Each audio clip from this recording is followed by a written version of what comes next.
My name is Nancy. Thanks for reading. I don't know much about the world outside. I learned about it from watching TV as a child. It showed me animals that lived in the wild, scenery I had never seen before, and the daily lives of people who spoke different languages.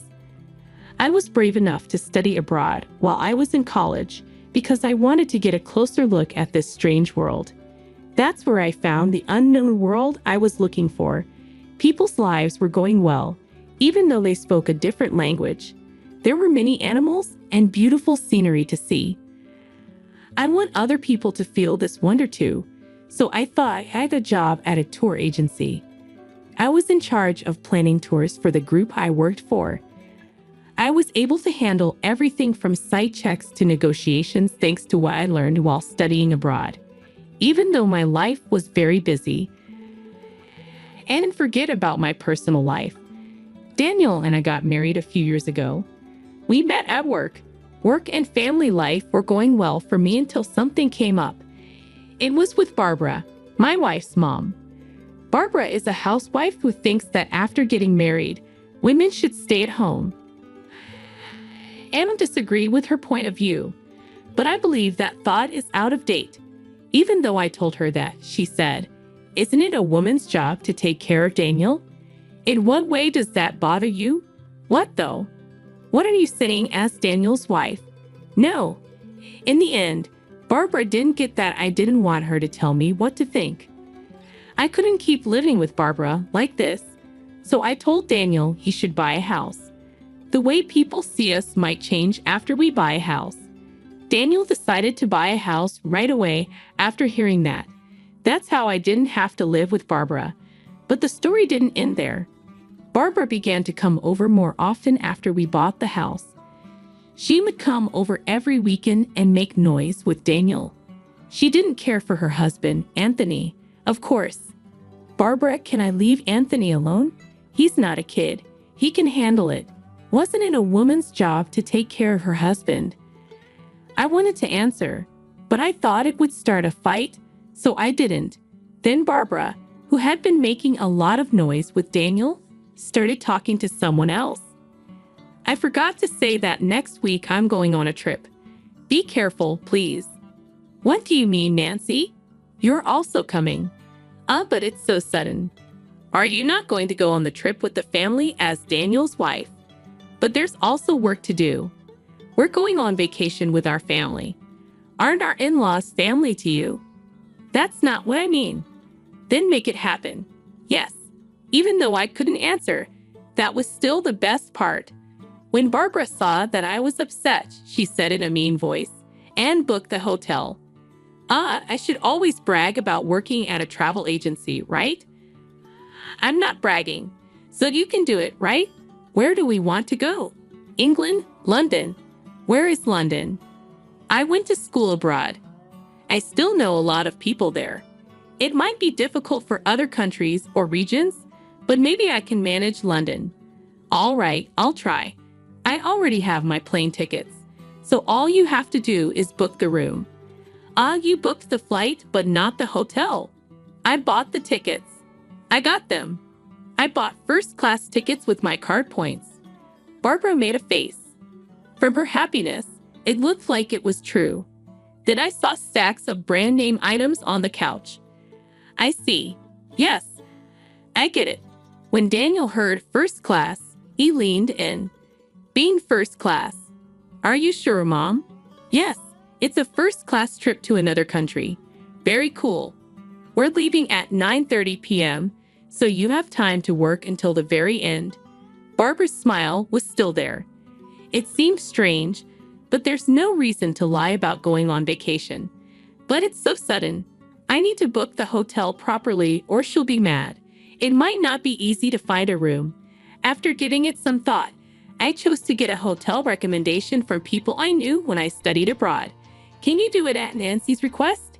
I asked over the phone. "Sure. There are 2 rooms for 4 people." "Thank you." With that, I was able to book the room. Then I forgot to take the day off for the trip because I had to go so quickly. That's why I worked. Barb told me to meet her at the airport at 6 p.m., so I should be able to make it if I finish work soon. That's what I thought when Barbara called all of a sudden. Hello, Barbara. Nancy, are you done with work? I'm just leaving the office now, so I'll be at the airport after 6 p.m. Oh, that's too bad, huh? Well, we're actually leaving at 6 p.m. Oh, no way. I ran back to my desk quickly. I used my computer to look up the trip times. Come on, London. That flight I heard about at 9:30 p.m., I found it. But there was also one that left after 6 p.m. Could it be this flight after 6 p.m.? Yes. So the family is going without you. What about Anthony if you leave me behind? You should really be sick. I was very angry. How could she have planned so well to leave me out? Not forgivable. Barbara would benefit from seeing how angry I am, though. Even though it meant putting on a brave face, I had to hide how I felt. Barb, I clenched my teeth and told her I booked the hotel, so Daniel knows the name of the hotel. Now there's nothing you can do. Barb laughed on the other end of the line. I was angry, so I told them, go without me. I like that better. Our family doesn't need a wife like you. Not useful. How do you mean? Do you not know? Because of work, you don't do your chores. Daniel is not happy. I do have a lot of work to do, but I've never skipped doing my housework. Why would Daniel be upset? Can I speak to Daniel? Sure. Nancy wants to talk. Daniel's voice came after Barbara's mocking one. Hi there. What's up, Nancy? Daniel, what do you mean you're upset with me? Just that you're always at work and neglecting me. Do you mean neglect? I clean, cook, and do laundry. You think you're taking care of everything yourself, right? Not true. Don't you think you should treat me better? Listen to me and do things for me. I know that a wife who helps her husband is appreciated. The husband likes it, but that's not the only thing that makes a marriage work. I never say bad things about Daniel in public. I'd only praise him, not when there are only two of us. But we need to say what we think when we're by ourselves. If I didn't, our relationship would end, and Daniel would have me as his helper. Still, he kept whining about me. So you think you can act all high and mighty because you earn more? Not at all. In any case, that bothers me. You're leaving me behind for that. Sure, think of it as stress release. Don't worry. I'll bring you a small gift. That's not the point. It was clear that Daniel didn't care about me. I have my own plans, if that's how things are. Okay, have fun on the trip. That's fine. Bye. Daniel was happy when he hung up. I was furious. Because Daniel and Barbara were so selfish, I couldn't stand them. Enjoy your trip without me, but be ready for anything. I won't forgive you, even if you cry and say sorry when you come back. I quickly left the office with my cell phone. Hi there, my name is Nancy. Are you available? I need to talk about which hotel I booked. I had a lot of time now that the trip was over. I'll take care of everything now. I ran around with that drive. After that, I got home that night, tired. The phone rang right then. Hello, Nancy. What were you thinking? Barb was on the other end of the line, and she sounded very angry. I was lying when I knew the reason. Barbara, how is the trip going for you? That's not what we need right now. The hotel won't let us check in. Did you have a reservation? You made the reservation, didn't you? I canceled it because I wasn't going. Huh? Then what? Where are we going to stay tonight? I don't know, Nancy. The angry voice of Barbara could be heard, but she is in London. It's not scary at all that she's mad on the phone. That's tough, not having a room while you're away. You could have anything happen. Huh? You should know that it's not the best place. Wait. Help me. Barbara sounded scared, and then there was a faint noise in the background. There's an empty room. Anthony is trying to make it possible for us to stay there. Daniel's voice was there. Is that true, Daniel? It looks like it'll be fine, you see. Nancy knew about that. The tone of Barbara's voice changed from sad to happy, as if her tears earlier were not real. I heard you, Nancy. I feel bad for you. It didn't go as planned. Because I canceled, the room was free. All of this was part of my plan, though. I had another goal in mind. I was glad there was a spot open. I thought you'd be proud if they canceled our hotel reservation. Didn't you? No, not really. Don't you feel frustrated? If you're mad, you can say so. I just changed my mind and won't be going. Trying to look strong. What a shame. This is typical of Daniel's useless wife. Barbara let out a loud laugh. Then she kept talking about how beautiful the place was and how good the food was, among the other things. I finally got tired of listening and quietly hung up the phone.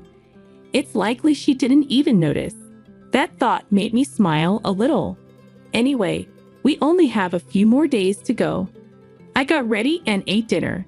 After a few days, Barbara called me again as I was on my way back from somewhere to the station. Hey, Nancy. How are you? What the heck is going on? Not once more. What is wrong with this hotel? What are you talking about? Barbara's story. In short, Anthony was able to get them to stay in the room I had to cancel because of his negotiation skills. The talks that Anthony was having went smoothly. The girls would stay in a room that was left open. The plan was for them to stay for 4 days and check out today, but the hotel charged them £8,000 for their stay.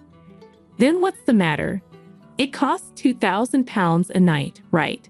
Huh, you'd pay about $2,500 a night for that. It's silly. Does that mean it's for 2 rooms? That's about $1,200 per room. Yes, you did tell Daniel it was $300 per room per night.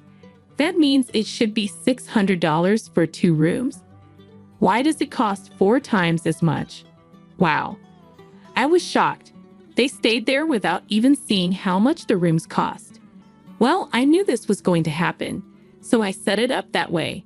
Anyway, Barbara's noise on the phone must be annoying other people. I need to make her feel better. Hey, Nancy, can you hear me? Nancy, Barbara, can you be a bit quieter? What made you lie? She's good at blaming others without taking a look at herself. I started to explain to Barbara when I got angry.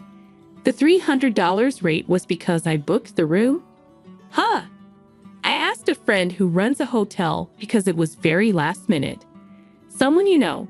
Yes, a room at their hotel costs about $600 for 2 people. Why then $11,200? That price gets you a really nice room. A friend helped me out. Help me out. Since there were no other rooms available, they set up a nicer one. So, is this the regular price? Barbara is sounding tense. When Barbara told me there wasn't enough time for the trip, I told my friend that any room would do. The only available room was a pricey suite. My friend was kind and gave me a low price. I didn't ask Barbara to leave me behind. I told my friend right away what was going on and got the room canceled. While I couldn't leave Barbara and the others without a place to stay, I did offer to do so at the normal rate if they came. Since Daniel had told Barbara about the hotel, I knew she wouldn't check the price, and I was right. You knew you were supposed to say that. It won't help to yell. Make sure you pay. Nancy, we're not going to pay. You do. But if you don't pay, you'll be arrested. Pinned up. Of course, problems overseas can be a mess. Do you agree with that? Barbara didn't seem to know what to say. Barbara yelled, "Don't mess with me," just as I was hanging up the phone because I thought I had won. This will make you feel bad when I get back. That's fine, but we're strangers now, right? Huh? Why? Well, you said it was a trip with your family. Since I'm not there, I'm not family, right? That's different. Anthony's voice came over the phone before she could finish. Why are you shouting so loudly? Do not talk. It is embarrassing. Anthony, I took advantage of the chance and called out to him. He saw it and replied, "Nancy, are you all right? How is your cold? I never had a cold in the first place." "What? Give it to me." Anthony took Barbara's phone. It looked like. His voice got stronger. "Nancy, can you explain everything?" "I can, actually. From the start, I told him everything." His voice got softer over time. "I see. That's why you didn't show up." "I am sorry. I wanted to go." "Don't worry, Nancy. You're not to blame. Daniel and Barbara are there." A whimper could be heard from far away. Anthony's anger seemed to scare Barbara and Daniel. When I thought about this, an idea came to me. Should I explain to Anthony what Barbara has been up to? I believed that. This is why I turned to Anthony. "Anthony, can I tell you something?" "What is it?" "Barbara comes to our house almost every weekend." "I know that. And when she throws away receipts at our place, there are piles of them." "What receipts for brand goods?" "It's fine to buy a lot, but please dispose of the receipts at your place." Barbara wasn't just making a lot of noise at our house. She was also buying brand name items and throwing away the papers to hide them for Anthony. She thought this way she wouldn't get caught. Of course, I'm a witness, so it's pointless. Anthony didn't seem to know, though. "That's interesting to know. Also, tell her to stop talking badly about you at our house. She talks about me too." "Yes, she does say you don't make much money." Daniel also says that he is a bad dad. I think. Anything else? Well, I finally let out all of my anger on Anthony. Even though some of it wasn't directly about Anthony, he listened quietly and then said sorry to me at the end. "Sorry about that. I get it now." "Understand what?" "Why Barbara didn't want to use her card to pay for the hotel. Probably because the cost was much higher than she expected, close to her credit limit." "Sorry about that." That voice was Barbara. "It's not okay that you waste so much money." "Barbara, I want to get a divorce." "Please, don't do that." After Anthony's yelling, Barbara's sad voice came next. He yelled at Daniel too. "Daniel, why don't you defend your wife?" "That's, Please stop coming to my house. Just think about this." "Yes, sir." Daniel seemed incredibly obedient. He probably didn't think it was a big deal that his parents kicked him out of the house.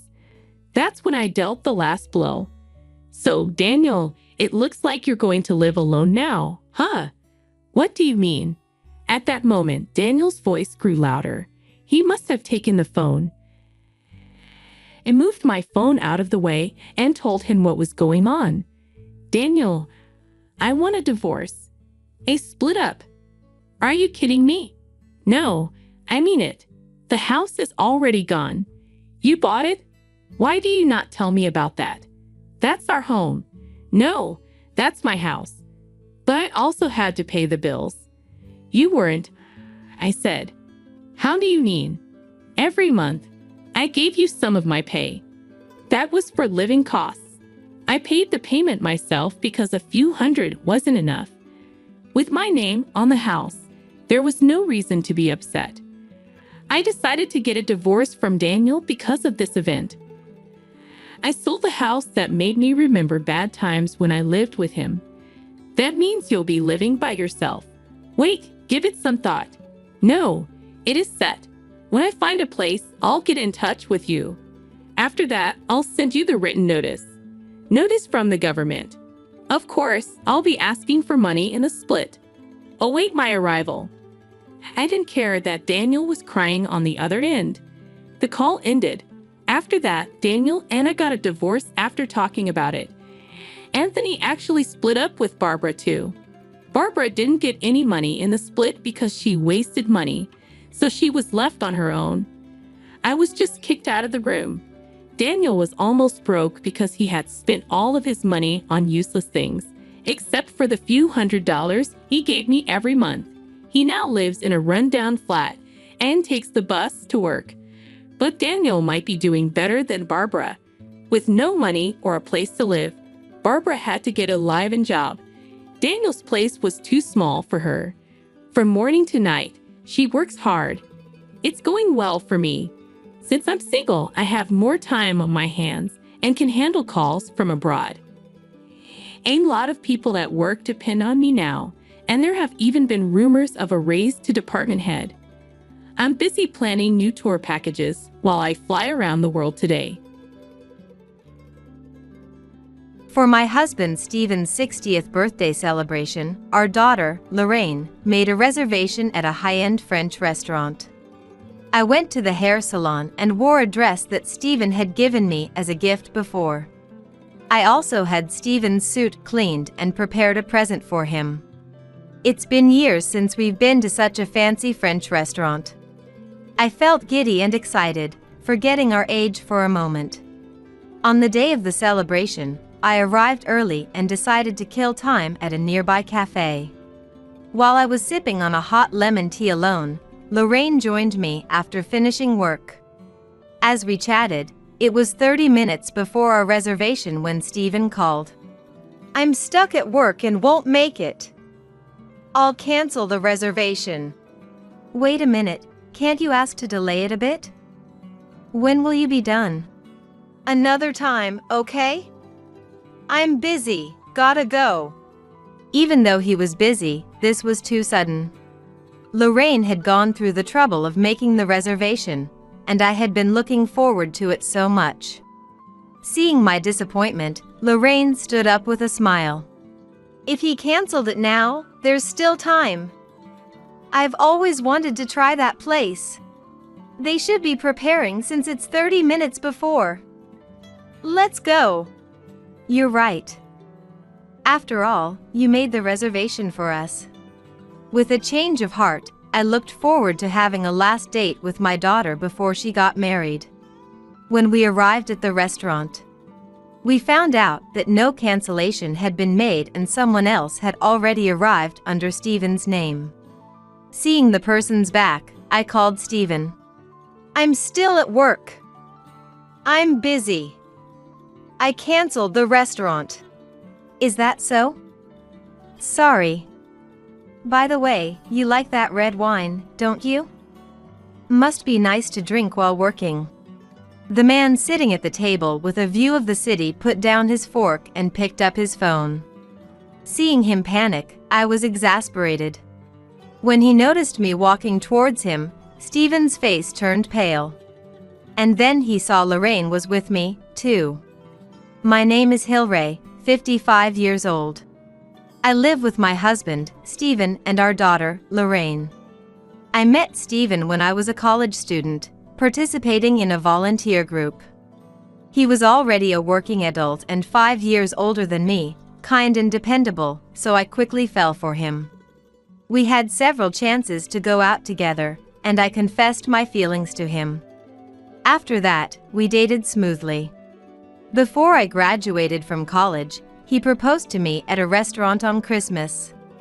And we decided to apply for a marriage license after I graduated. On my graduation day, he gave me a bouquet, saying, "It's the classic gift." It was a memory that our friends teased us about, but now it's a fond memory.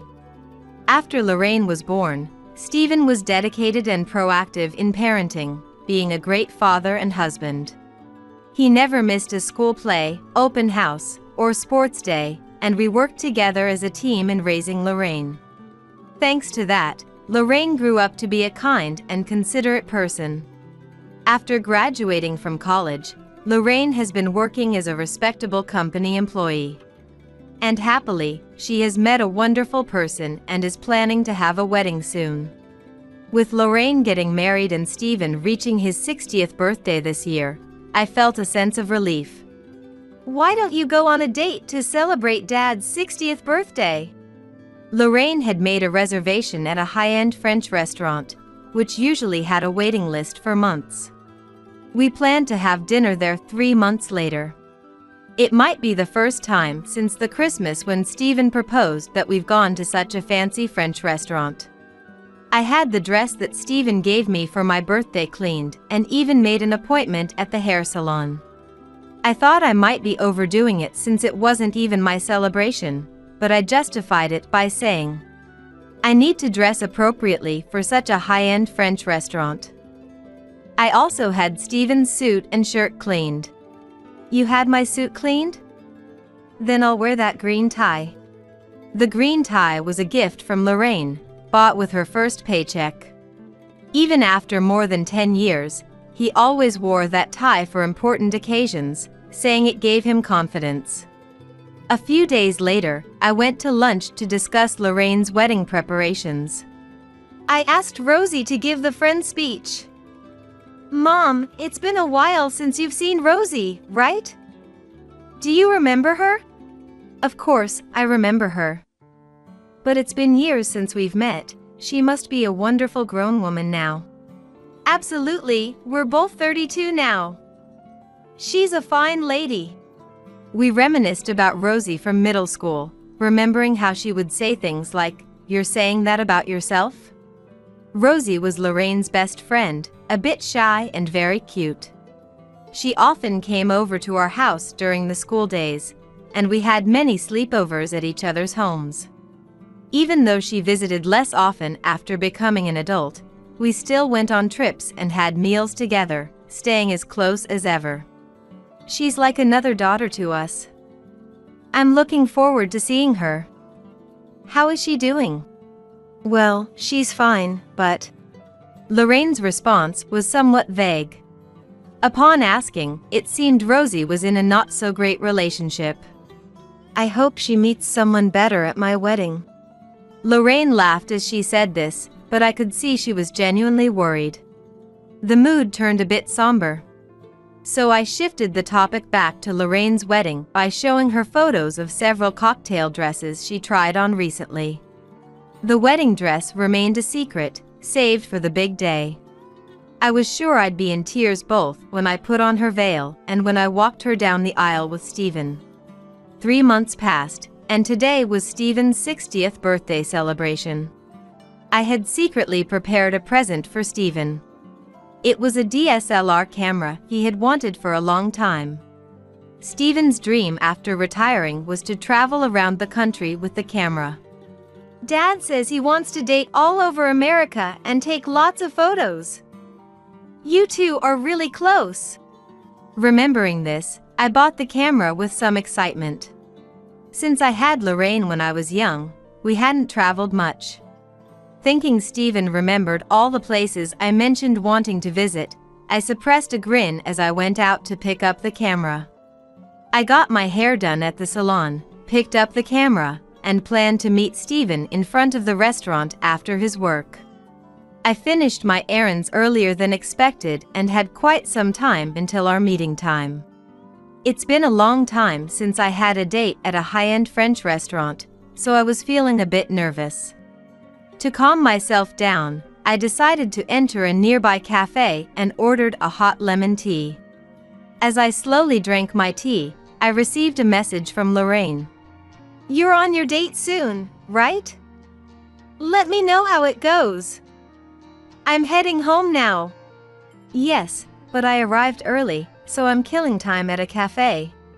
Oh, really? If you're near the restaurant, should I join you for a bit?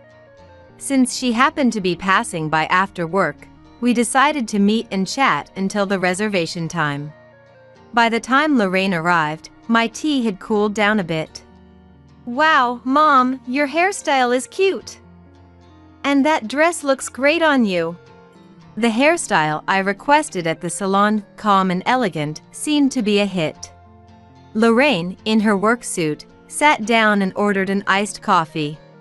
Our reservation is at 7 p.m., right? We still have some time. I hope Dad doesn't get caught up at work. He'll be happy to come since you made the reservation, Lorraine. As I checked my smartphone to see when Steven might arrive, I got a call from him. Sorry, I can't make it because of overtime. That was all he said. He had known about this for 3 months, and he tells me just 30 minutes before the meeting time? What time will you finish? Even if you're a bit late, the restaurant may adjust the course time. I had many things to say, but arguing wouldn't help. Steven was the guest of honor today. What time will you be done? Should I ask if they can push back the course start time? I don't know. I'll call to cancel. Another time, okay? Sorry, but I'm busy, so I have to go. Lorraine had gone through the trouble of making this reservation, and now he had to work overtime on such an important day. There would be a cancellation fee. How would he pay? Deposit?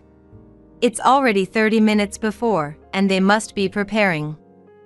How can he say another time when it's hard to get reservations? Thinking all these things, I took a sip of my lemon tea, which had gone completely cold. What happened with Dad? First, I had to apologize to Lorraine, who had made the reservation. Explaining the situation, Lorraine looked disappointed for a moment, then suddenly brightened up and finished her coffee. Our reservation is in 30 minutes, and they must be preparing. Let's go to the restaurant. If Dad is calling to cancel, there's still time. But Dad's so busy that he doesn't know when he'll be done, right? We can have dinner and then go home. I've always wanted to try that place.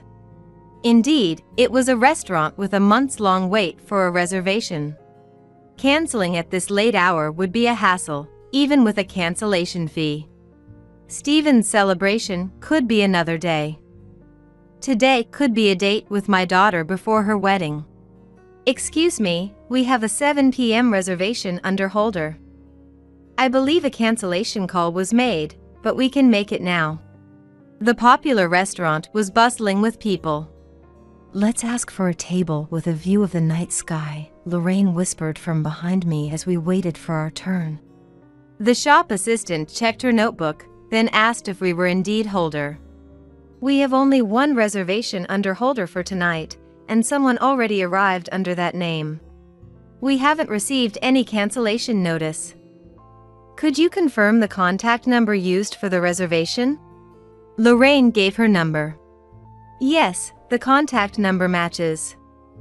However, 2 people already arrived under the name holder. What? But my husband said he couldn't come and told me to cancel. My daughter is available now, so I thought we could still make it if there's time. Who could possibly? Could someone have used our reservation without permission? I was so happy Lorraine made the reservation and might have bragged about it to some people. But who would do such a thing? Lorraine pressed the confused attendant, asking which table the person was at. You confirmed the reservation under holder, right?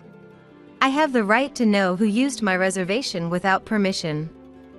Please tell me. The table they pointed to was the one farthest from the entrance, a lovely window-side counter. It was a beautiful spot where you could see the night view side by side.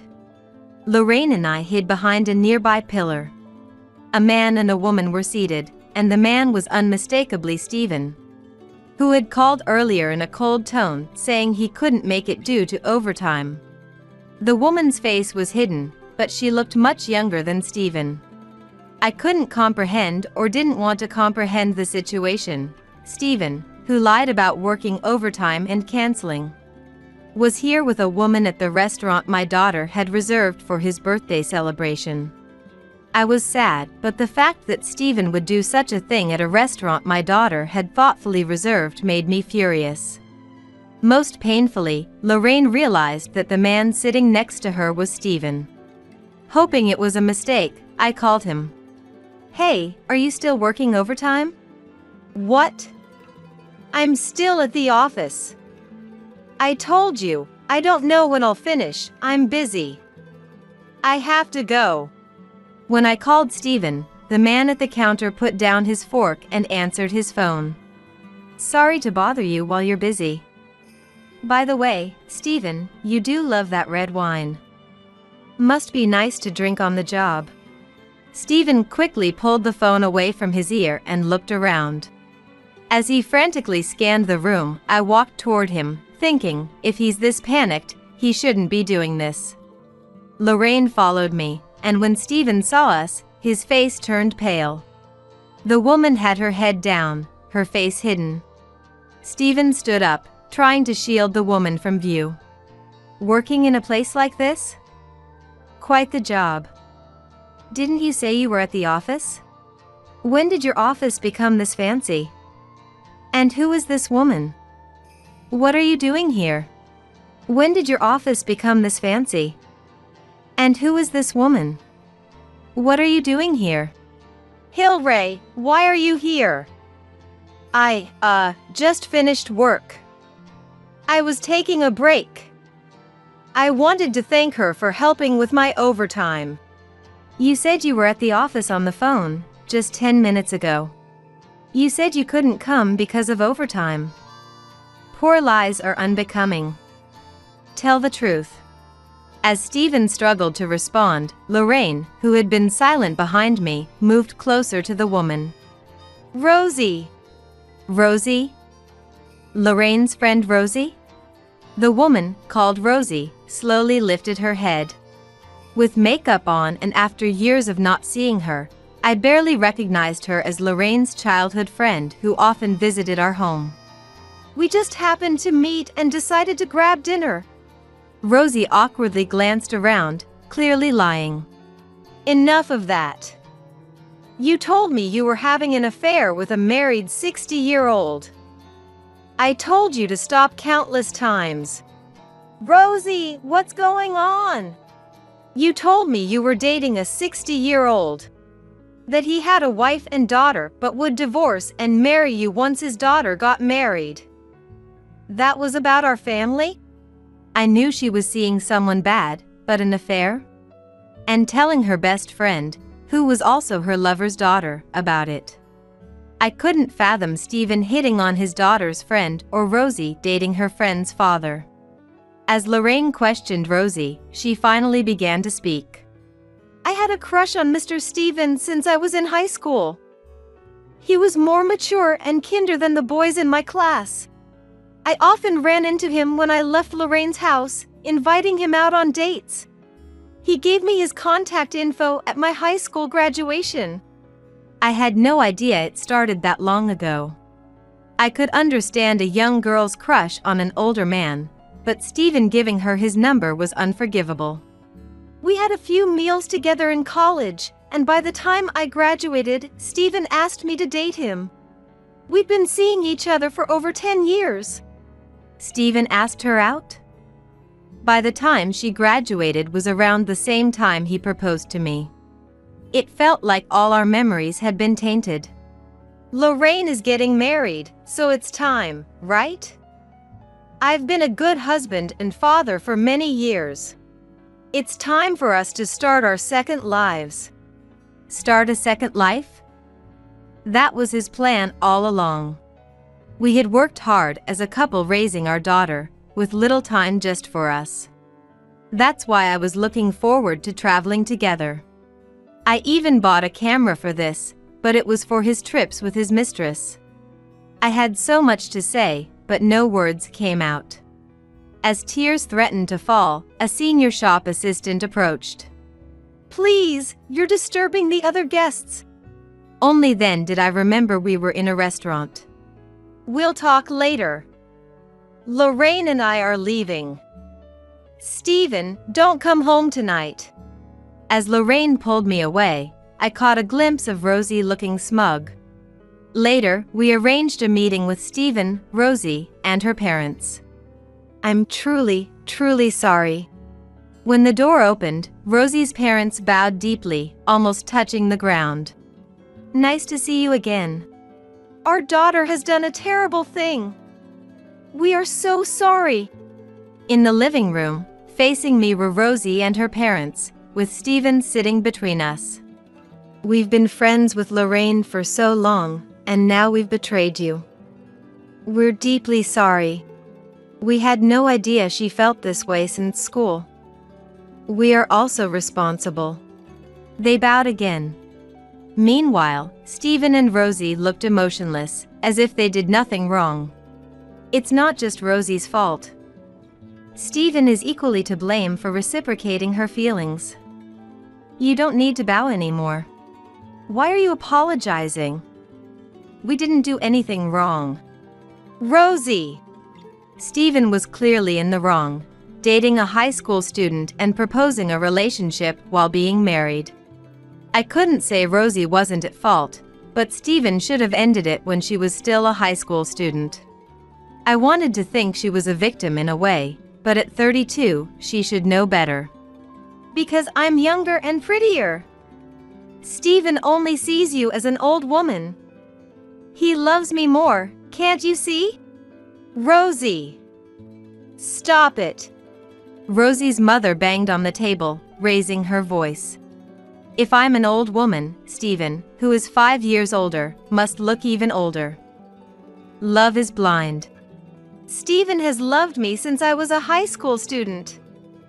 He gave me presents for Christmas and birthdays, always telling me how cute I was. That's right. Compared to high school Rosie, you're just an old woman. You're not as cute as you used to be. I won't spend my life with a housekeeper like you. You should be grateful I've supported a housekeeper I don't even love. The man I admired and fell in love with turned out to be this pathetic? Dating his daughter's friend, taking her affection seriously, and going out on dates. Wearing the suit I had cleaned and the tie our daughter gave him for these dates. I always thought he was a good father, someone I looked up to, and tried to stay attractive for him. This is pointless. Lorraine! I called toward the door connected to the bathroom, and Lorraine came out holding a voice recorder. Everything said here has been recorded.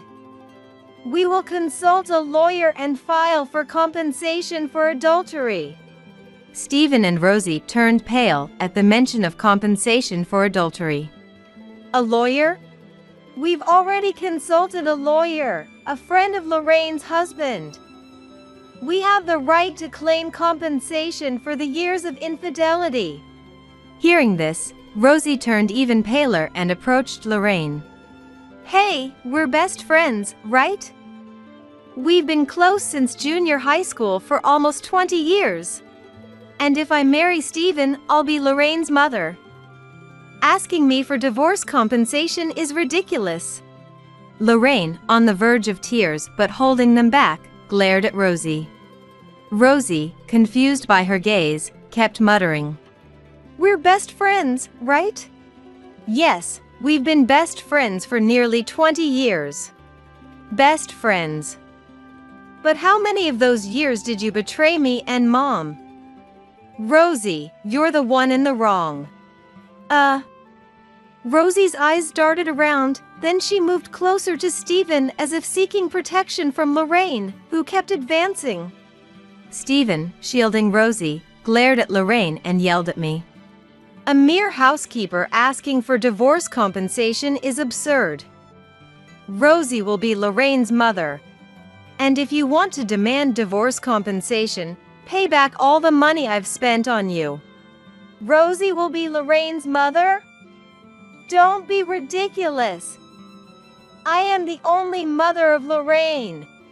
Stephen, who cheated on me while wearing the tie Lorraine gave him, is no longer her father. This child is mine alone. No matter how it started, you two have been in an affair for years. You're the ones responsible for this divorce. You both will pay the divorce compensation. This child is mine alone. No matter how it started, you two have been in an affair for years. You're the ones responsible for this divorce. You both will pay the divorce compensation. Seeing no way to win, Stephen's face turned bright red. Rosie, now beyond pale, looked at her parents, probably hoping they would help. But they wouldn't even look at her. If you continue this relationship, you're no longer our daughter. Pay the divorce compensation yourself and get married or do whatever you want. Never come back to this house. Rosie, in a state of shock, couldn't believe her parents were abandoning her. Despite everything, she stayed by Stephen's side, making it clear they had no intention of ending their relationship. I had no intention of staying married to such a man, nor did I want Stephen acting like a father to Lorraine or pretending to be a friend.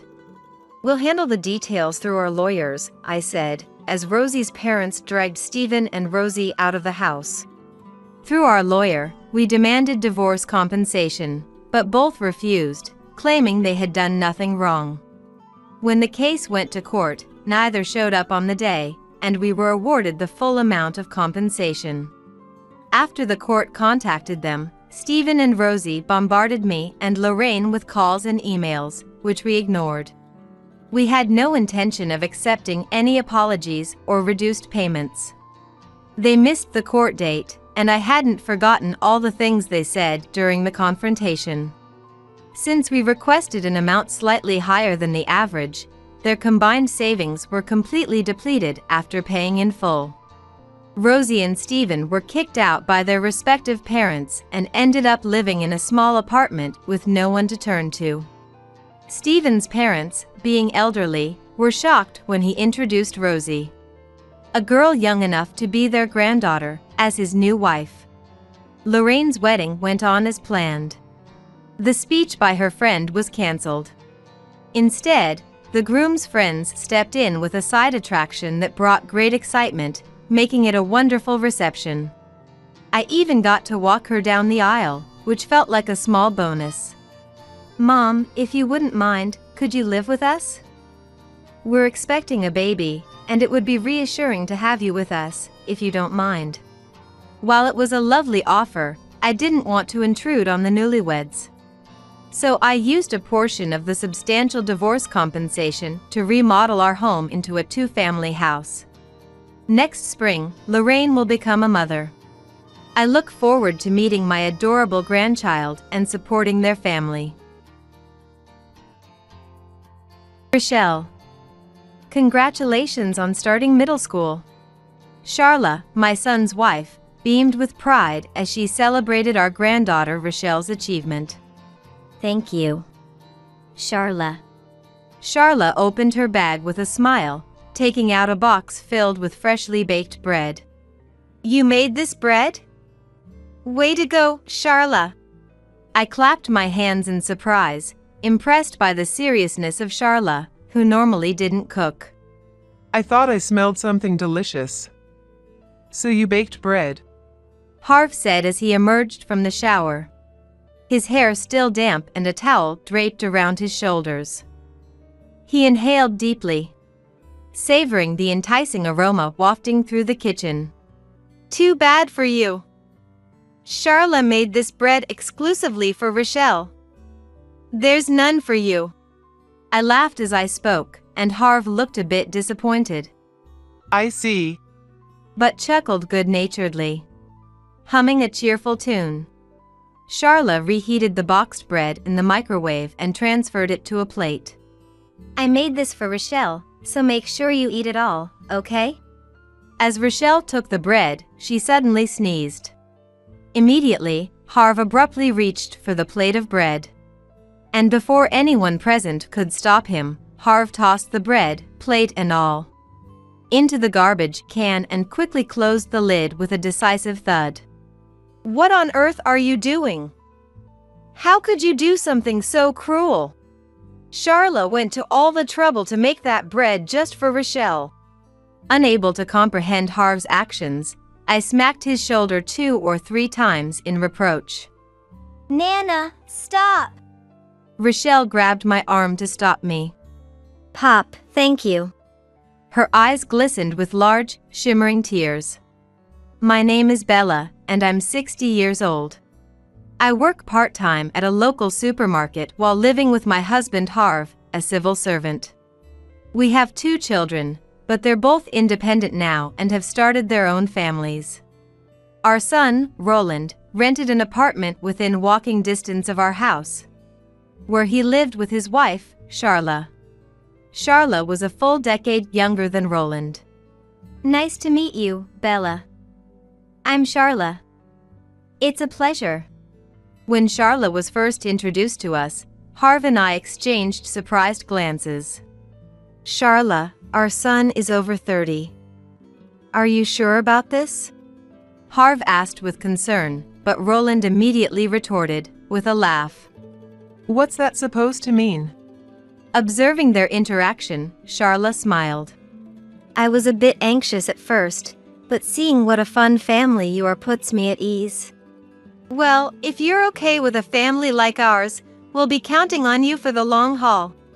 Harv and I quickly accepted Charla, won over by her bright personality and genuine warmth. According to Roland, Charla had lost her mother at a young age and had been raised by her father ever since. Her father had also passed away a year ago, leaving her with no living relatives. That's why I want you and Dad to treat Charla like a real daughter. Our son appealed to us with a serious gaze, and Harv and I nodded in agreement. Charla, from today onward, we'll treat you as our real daughter. And we want you to think of us as your true mom and dad. Bella, Harv, I can't thank you enough. I'm so happy to have met Roland and his wonderful parents. Charla's eyes brimmed with tears as she bowed her head repeatedly in gratitude. Due to his job in sales, Roland inevitably had to travel frequently for work. Whenever we had time, we would keep Charla company and engage her in conversation. Charla seemed to struggle with cooking, and when Roland wasn't home, she would always resort to buying pre-made meals from the grocery store. That's no way to live, dear. Come have dinner at our place every night. Wouldn't it be a bother? Although Charla politely declined, her face lit up with a radiant smile at the invitation. Nonsense. You're like a real daughter to us, so don't hesitate to rely on us a little. Besides, it's always just Harv and I. Having you around would brighten up our meals. Well, if you insist, I'll gratefully accept. From that day on, Charla began having dinner with us every evening. Additionally, Charla apparently had trouble keeping her place tidy. When I went to check on my son and daughter-in-law's apartment, I found the room littered with bags full of garbage and piles of laundered clothes. Bella! I'm so embarrassed for you to see this mess. Charla hastily tried to shove the garbage bags and laundry into the closet. Her cheeks flushed with shame. You need to take out the trash on the designated days. And make sure to separate it properly according to the local rules. I went home to retrieve the community newsletter outlining the garbage disposal guidelines and handed it to Charla. I'll come help clean whenever I have time too. Roland asked me to take good care of you. So don't hesitate to ask if you need anything. From then on, Charla began seeking our help at every turn, her requests growing more frequent and demanding. There are weird bugs infesting the kitchen and I'm at my wit's end. I'm too scared to deal with it myself, so please. The laundry has piled up. Can you put it away for me? My friends are coming over to hang out. So could you go shopping for me instead? After just 3 months, Charla's demands were escalating rapidly, her reliance on us becoming increasingly burdensome. Even the mild-mannered Harv grew suspicious. Aren't we being a bit overprotective? If she can do things herself, we shouldn't let her rely on us for everything. His brow furrowing in concern as he voiced his reservations. Some days, my part-time job would run late, and I'd return home exhausted. Even on those days, Charla would come over as if it were the most natural thing, handing me a basket overflowing with laundry. I showed you how to use the washing machine last time, remember? We have the same machine, so you should be able to do it at home, right? When I chuckled wryly, sighing in exasperation. Oh, right. Charla stuck out her tongue playfully. When you scold me like that, Bella, it makes me happy. It feels like I'm being scolded by my real mother. Seeing her suddenly display a lonely expression, I found myself unable to speak any harsher words. You're having dinner at our place tonight too, right? Yes. Bella's cooking is the most delicious in the world. Although I thought her phrasing was a bit over the top. I couldn't bring myself to turn away Charla when she acted so endearingly. After finishing dinner, as I was washing the dishes like usual, the landline phone rang. I'll get it. Charla, who had started getting ready to leave, picked up the receiver. I quickly wiped my wet hands on my apron, ready to take over the call at any moment. Well then, I'll be heading home now. Thanks for the delicious meal today. However, as Charla was about to leave, I hastily rushed out of the kitchen. Who was that on the phone just now? It was a pushy salesperson. They've been calling a lot lately. And it's really troublesome. Be careful of scams and such. They often target elderly households. You're right. The neighbors said they've been getting strange calls too. So they've stopped answering the phone. Thanks for the warning. It's reassuring to have you looking out for us. Definitely, let's be cautious. Well, I'll see you again tomorrow. With a bright smile, Charla left for the night. This routine continued for about a year. In addition to Roland, we have another child, a daughter named Georgina. Georgina is just a year younger than Roland and married her high school classmate, Wesley. Currently, they live in the neighboring state due to Wesley's job. The distance is not insurmountable by car, and we understand that our daughter's family has their own circumstances. And we can't expect them to come over often just because we're feeling lonely. Nevertheless, Georgina would occasionally call to update us on their lives. Guess what? Rochelle won the Gold Award at the speech contest last week. Oh my, that's incredible! We should celebrate the next time you visit. Think you could make it this weekend? Well, I'm not sure. We just came for Christmas. And the next long break won't be until summer vacation. After ending the call with Georgina, I always felt a twinge of loneliness. Georgina has a daughter, Rochelle, who is about to graduate from elementary school. Rochelle is our one and only grandchild, a precious light in our lives. She affectionately calls us Nana and Pop. Her love for us evident in every embrace. Up until a year ago, Wesley would drive the family to visit us every weekend without fail. Rochelle's laughter filling our home. Watching Rochelle energetically run around the spacious yard and rush to hug us. Oh, why don't you just stay here and never go back home? I found myself repeatedly voicing a half-joking plea. No way. I have school tomorrow. Rochelle would always take my jokes seriously, replying with a solemn face that only endeared her to us even more, her earnest nature tugging at our heartstrings. Every time I recalled her adorable face, I yearned to hear Rochelle's voice without reserve. Why don't you come visit us sometime soon? Inviting her over the phone at every opportunity. I'm sorry, Nana. I have cram school tests next week, so I need to study. This week, I promised to go shopping with my friends. And over the weekend, our class is going on a camping trip. Like clockwork, Rochelle would turn down my invitations, always citing one reason or another. Feeling a bit dejected, I would hang up the phone, only to have Harv gently pat my shoulder. Rochelle is at that age now. She must be dealing with a lot, like studying and maintaining friendships. His smile understanding and comforting. You're right. It seems like she's working hard too. Things can't be like they used to, can they? I had no choice but to convince myself to accept the changing times. Although we couldn't see each other as often as before, Rochelle would still call from time to time to share stories about school. Watching Rochelle grow from afar became a precious connection that sustained us through the passing years.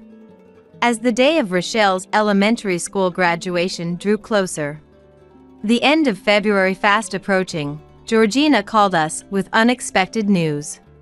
Rochelle will be graduating from elementary school soon, right? This year. Her spring break is longer than usual. I was thinking of bringing Rochelle to visit you this time. What do you think? Would that be okay? You're more than welcome. I'm sure Dad will be thrilled too. But we just visited during Christmas. Are you sure it won't be a bother? What are you even hesitating for? As if we'd ever turn down a chance to see our adorable granddaughter. That evening, when I told Harv about the plan, he grew even more excited than I was. His eyes sparkling with anticipation. Of course, we'll welcome them with open arms. Why is she acting so reserved with us? This settles it. Let's throw a grand celebration for Rochelle's graduation and middle school entrance. Harv was so overjoyed, he couldn't stop grinning throughout the entire meal. Whoa there, Dad. You all right? Your fork's not moving. At our son's remark, Harv snapped back to reality. Charla got to see me acting all uncool. Forget what you just witnessed. His cheeks flushing with embarrassment. I'll pretend I didn't see a thing. Charla laughed softly, her eyes twinkling with amusement. That day, Roland had finished work unusually early and was having dinner with Charla at our place. It's the last Sunday of the month, right? I've got a business trip that day. There's an important meeting with a client, so it'll be tough for me to make it. Come on, it's Rochelle's graduation and entrance celebration. Can't you do something? Don't be unreasonable. This is work we're talking about. Roland gave a wry smile at Harv, who always lost all sense of boundaries when it came to Rochelle. A celebration for her entrance into middle school? That sounds wonderful. I think I'll do my best for my cute little niece that day too. Charla suddenly declared with a beaming smile, her enthusiasm infectious. Do your best at what? Well, let's see. I'll cook something special. What? You're going to cook? Are you sure about that? I feigned exaggerated surprise, but deep down, I was absolutely delighted. Charla, who never lifted a finger in the kitchen or with household chores, had just proclaimed she would put her heart into cooking for Rochelle's sake. It's okay, right? Of course it's okay. Oh, I can't wait to see what kind of dishes you'll whip up. Thank you. All right then, I'll work hard and learn some recipes for Rochelle. Seeing Charla's determination, everyone at the table burst into laughter. Before we knew it, the day of the celebration arrived. And our daughter's family came over from the neighboring state. Hello, Nana. We're here. Rochelle greeted me with a slightly more composed demeanor as she stepped out of the car Wesley had driven. When she was younger, she would fling the car door open and immediately dash over to hug me. But now that she was 12, those days were behind her. To think that little Rochelle is already becoming a middle schooler. She's growing up so fast. As I lost myself in nostalgia, Georgina chuckled, finding my reaction peculiar. We just saw each other at Christmas, but you're acting like it's been decades. Well, even a single day without seeing my granddaughter feels lonely. It wasn't an exaggeration, those were my true, unfiltered feelings. Once my daughter's family settled into the house, I promptly began preparing dinner. On a typical evening, I only needed to cook for 3, myself, Harv, and Charla. However, with the addition of Rochelle, Georgina, and Wesley, I had to prepare a significantly larger quantity of food. Without needing any prompting, Georgina readily pitched in, helping with the cooking and setting out the appropriate number of plates, knives, and forks. It was clear that Georgina's upbringing had been thorough and proper. Rochelle, too, seemed restless and kept popping her head into the kitchen. What can I do to help? She asked me as I bustled about, immersed in the preparations. Rochelle, you're the star of the show today. Why don't you just relax and watch some TV? I ushered Rochelle to the living room with a wry smile. If I didn't do this, the ever-responsible Rochelle would refuse to leave the kitchen out of consideration for me. On the kitchen sofa, Charla was sitting and watching TV the entire time. Charla, weren't you supposed to cook something for Rochelle today? Of course I did. Since the moment she had entered our house, Charla had been clutching a paper bag, refusing to let go of it. Rochelle, congratulations on your graduation. And congratulations on starting middle school. Charla beamed at her niece, her smile radiant with joy and pride. Thank you, Charla. Perhaps overwhelmed by Charla's enthusiasm, Rochelle seemed to shrink back a little, her voice barely above a whisper. Still grinning from ear to ear, Charla reached into the paper bag and pulled out a box. Oh my, you made bread? Way to go, Charla. Although Charla had been eager to cook for Rochelle, I hadn't been informed about what exactly she planned to make. Touched by Charla's dedication, especially considering her previous lack of culinary skills, I couldn't help but applaud her efforts. I bought a cookbook and studied the recipes. Cooking is so much fun. Perhaps elated by my praise, Charla's voice rang out with an unusual lightness and cheer. Let me just borrow the microwave for a bit. With those words, Charla carried the box into the kitchen. Harv emerged from the shower, toweling his damp hair.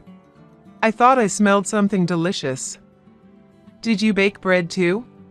Too bad for you. Charla made this bread exclusively for Rochelle. There's none for you. As I laughed and teased him, Harv looked a bit disappointed, I see. but chuckled good-naturedly. If you'd like, I can make bread for Harv and Bella's wedding anniversary next time. Charla returned from the kitchen, holding the box with a mischievous grin. Now that's something to look forward to. Harv smiled as he gazed at Charla's bread, his eyes softening with anticipation. Humming a cheerful tune, Charla transferred the bread from the box onto a plate. I made this for Rochelle, so make sure you eat it all, okay? Oh, it smells wonderful. Rochelle, you're so lucky to have someone make such delicious-looking bread for you. As Rochelle took the bread, she suddenly sneezed. Are you coming down with a cold? You're about to start middle school, so you need to take care of your health. No staying up late, all right? Just as I casually offered that reminder, Harv abruptly reached for the plate of bread. And before anyone present could stop him, Harv tossed the bread, plate and all, into the garbage can and quickly closed the lid with a decisive thud. What on earth are you doing? Unable to comprehend Harv's actions, I raised my voice and stood there. Move out of the way! Harv pushed past me and carried the garbage can out of the house. How could you do something so cruel? Charla went to all the trouble to make that bread just for Rochelle. When Harv returned, I smacked his shoulder 2 or 3 times in reproach. Nana, stop! Rochelle grabbed my arm to stop me. Her eyes glistened with large, shimmering tears. Pop, thank you.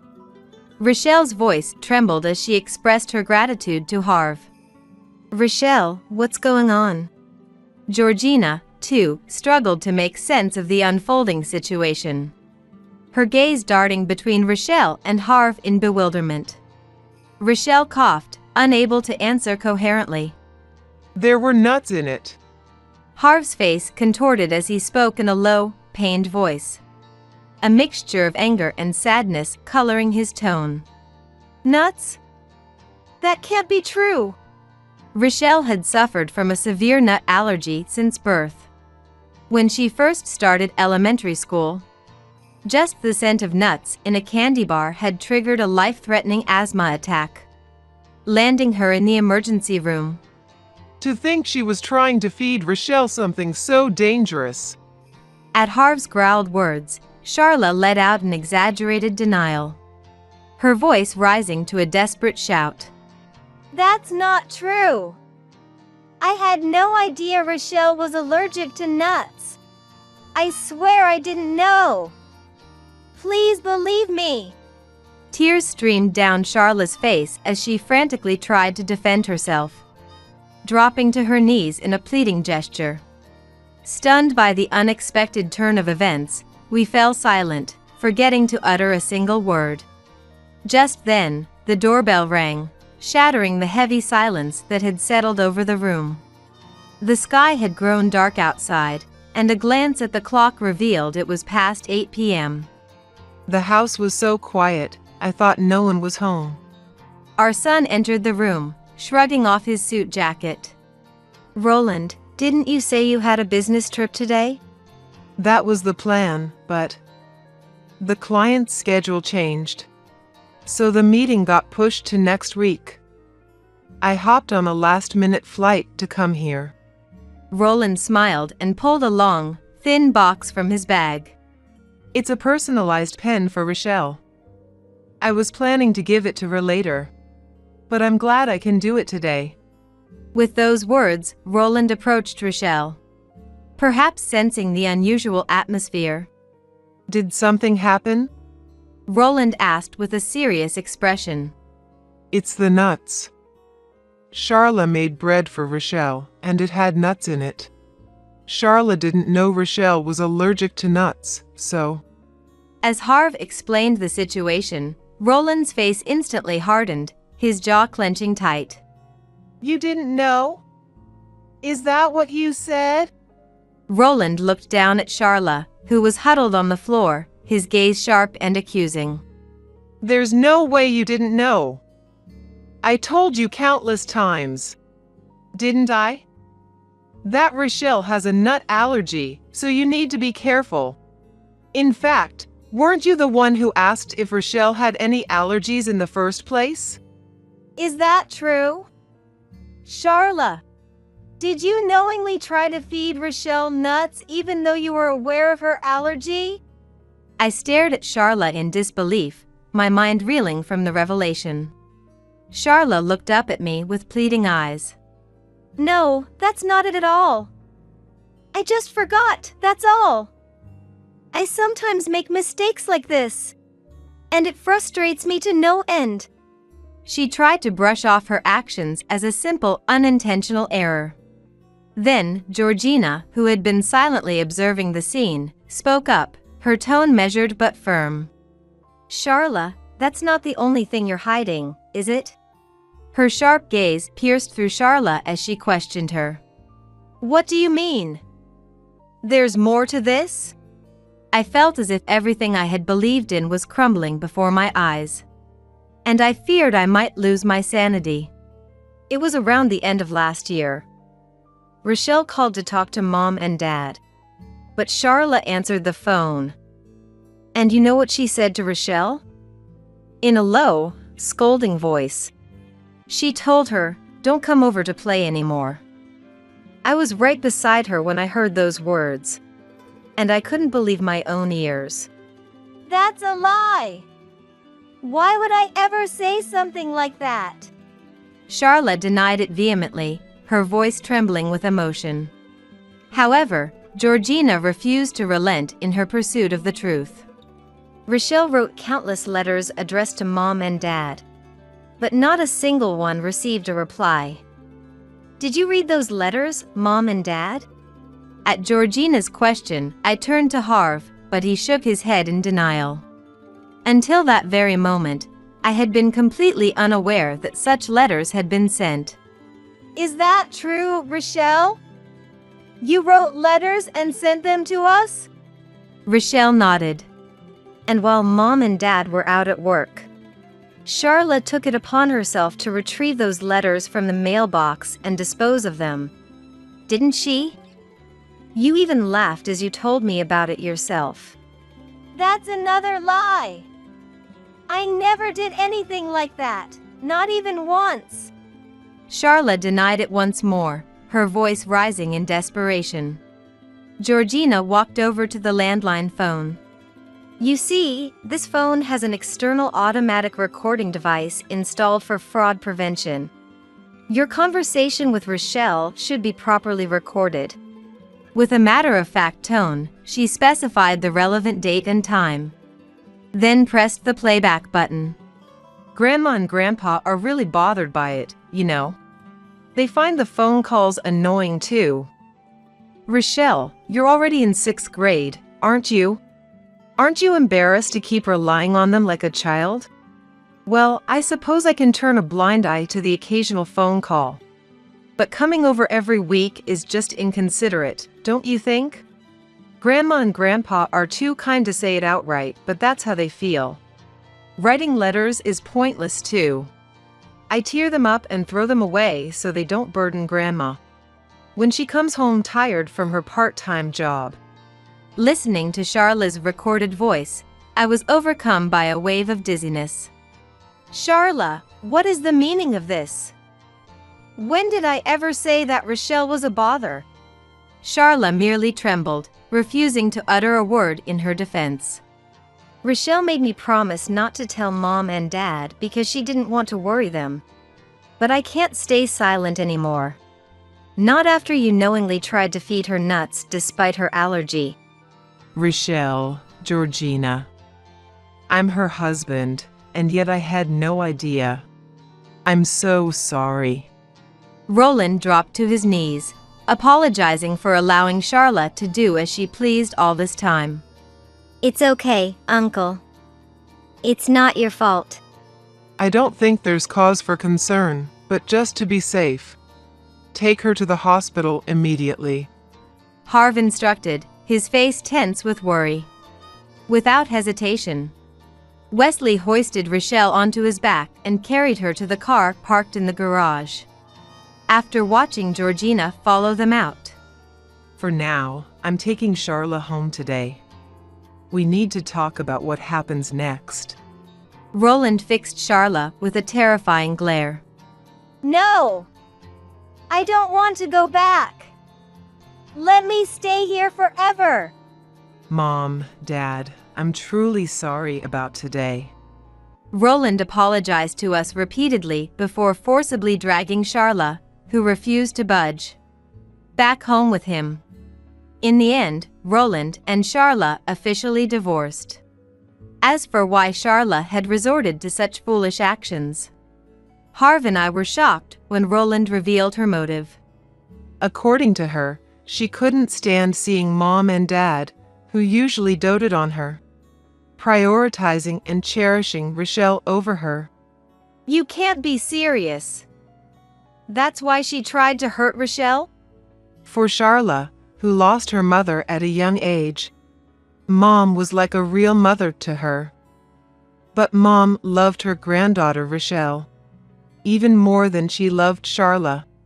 She must have been jealous, feeling like her mother was taken away from her. Roland's next words pushed our anger towards Charla to its peak. She showed no remorse at all.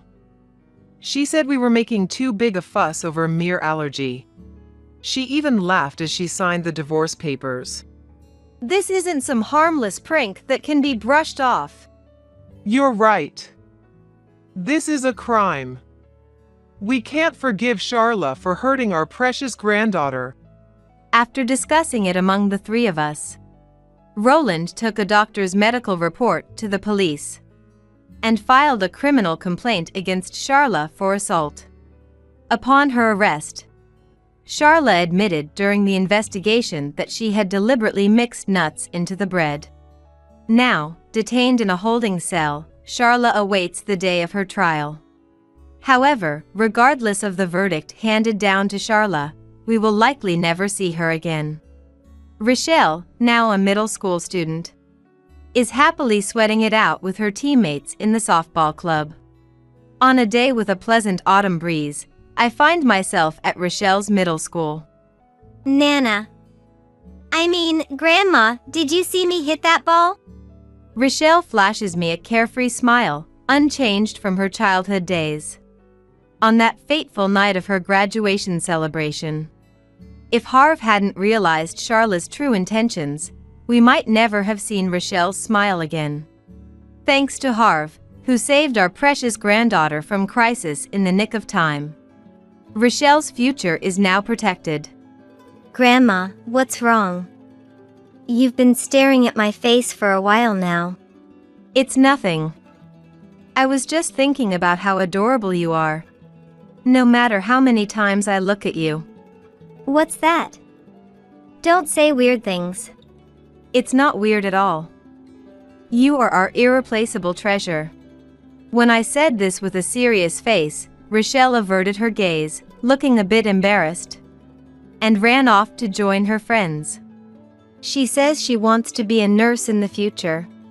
Apparently, the nurse at the hospital we rushed to that time was so calm and reassuring. Rochelle found her dream for the future, wanting to become someone like that. I guess it wasn't all bad. Georgina spoke as she watched her daughter, who had grown so strong and resilient. Is that so? I was really worried after what happened. Rochelle is a tough girl, isn't she? I, too, will do my utmost to support and protect Rochelle's strength. To be there for her and help her as she moves forward into the future. I'll be living with my real mom, so you can go to some cheap facility for the elderly. Good luck with your life then. My name is Linda.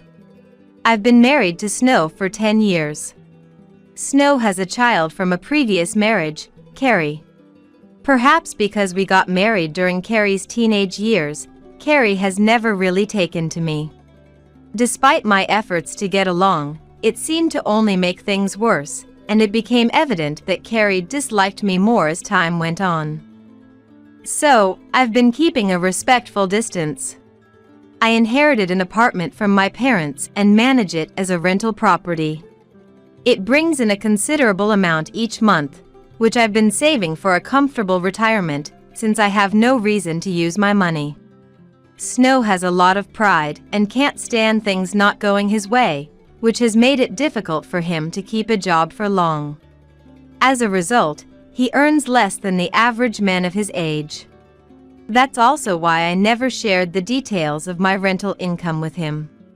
One day, as I was cleaning like usual, Carrie came home, slamming the door open. It's so hot! Wow, this room is stifling! I can't believe you can stand it here! Unbelievable! Saying that, Carrie turned down the air conditioning. Welcome home. You're early. It's too hot to work, so I left early. Left early? Did you tell anyone at work you were leaving? Why should I? Someone will notice. Hearing this, I sighed internally. Carrie is capricious, acting on whim without much thought for consequences. Like today, leaving work early on a whim, or canceling plans with friends if not feeling it. Moreover, Carrie complains when friends don't go along with plans. It seems Carrie doesn't realize this behavior has been pushing people away. I've even received a call from Carrie's workplace before. It was about Carrie's attitude at work, saying, "Pock." We've sent to him multiple times about his work attitude, but there's been no improvement. Could the family possibly discuss this? However, when I mentioned this to Snow, he was furious with the company. He told Carrie to quit such an inflexible job, and Carrie did. He has always doted on Carrie, spoiling her considerably. Of course, it's natural to cherish one's daughter, but he never disciplined her, always bending to her will. As a stepmother due to remarriage, I felt it was wrong to continue this way. I tried to teach Carrie about empathy, manners, and posture, but she wouldn't accept it, and my husband told me not to interfere, leading me to give up. While resuming cleaning and sighing, Carrie's mobile phone started ringing. Yikes, it's my manager. Hello? No, I've already gone home for the day. Oh? I forgot about that meeting with a client today. Please apologize on my behalf. It was clear from listening how selfish her reasoning was. Watching her talk to her manager while lounging on the sofa, I sighed again. Later that night, Snow came home. As I was warming up his dinner, Carrie entered the dining room. Dad, you're home. Listen, it was so hot today, right? That's why I left work early. She began telling him about her day. Really? So you got a lecture from your manager for that? Why not quit if the company restricts your freedom? Right? I've been thinking about it. Listening to their conversation, I felt dismayed. But I knew better than to intervene, as it would only lead to a quarrel, so I silently prepared his dinner. While he was eating, Carrie, talking and eating, caused him to drop his fork. As I picked it up silently, he started. This fork is hard to use. You bought this, right? If it was easier to use, I wouldn't drop it. This was nothing new. He has such high pride that he never admits fault. Really, Linda, you're so inconsiderate. I'm sorry. I'll buy something easier to use. Apologizing seemed to satisfy him, and I occasionally reminisced about how I didn't realize how proud he was when we were dating, thinking he was a kind person. Maybe I'm just tired. After a while, Carrie went back to her room, and I was washing the dinner dishes. Today we started using a new tool at work, but it doesn't suit me, so I submitted a feedback form to my boss. A feedback form? Yes. I can't have it slowing down my work. Honestly, doing things manually is best. But if it's the company's decision, shouldn't you try to adapt? Saying that made my husband visibly upset. Are you saying I'm wrong? No, that's not it at all. I'm sorry. If this proposal doesn't get approved, I'm quitting my job. I don't want to work under these conditions. It seems the saying like father, like son perfectly describes this situation. Snow, like Carrie, has a hard time sticking with a job. At the slightest dissatisfaction, he's ready to quit, having left several companies already. He's 53 this year. Does he really think finding another job at his age will be easy? Talking with him only tires me out, so I decide to go to bed early. A month passed, and I started to notice something off with my husband. It seemed like my intuition was right. He always had his phone with him, now locked tight. On his days off, he'd head out for golf with his boss every week, and he started coming home later from work. I couldn't help but wonder if he was having an affair, but oddly, I wasn't as shocked as I thought I'd be. Is it because of age? Or has my love for him simply withered away? Feeling restless about it all, I decided to hire a detective to look into it. The detective was very understanding and agreed to take the case. About 3 weeks after hiring them, I got the results. It was bad news. My husband was indeed having an affair. Surprisingly, I was able to stay calm as I listened. But hearing who it was with felt like a knife twisting in my heart. It was his ex-wife. Among the photos the detective showed me, some even included Carrie, showing they'd been meeting up without me knowing. Realizing I was betrayed by the two people I could call family was devastating.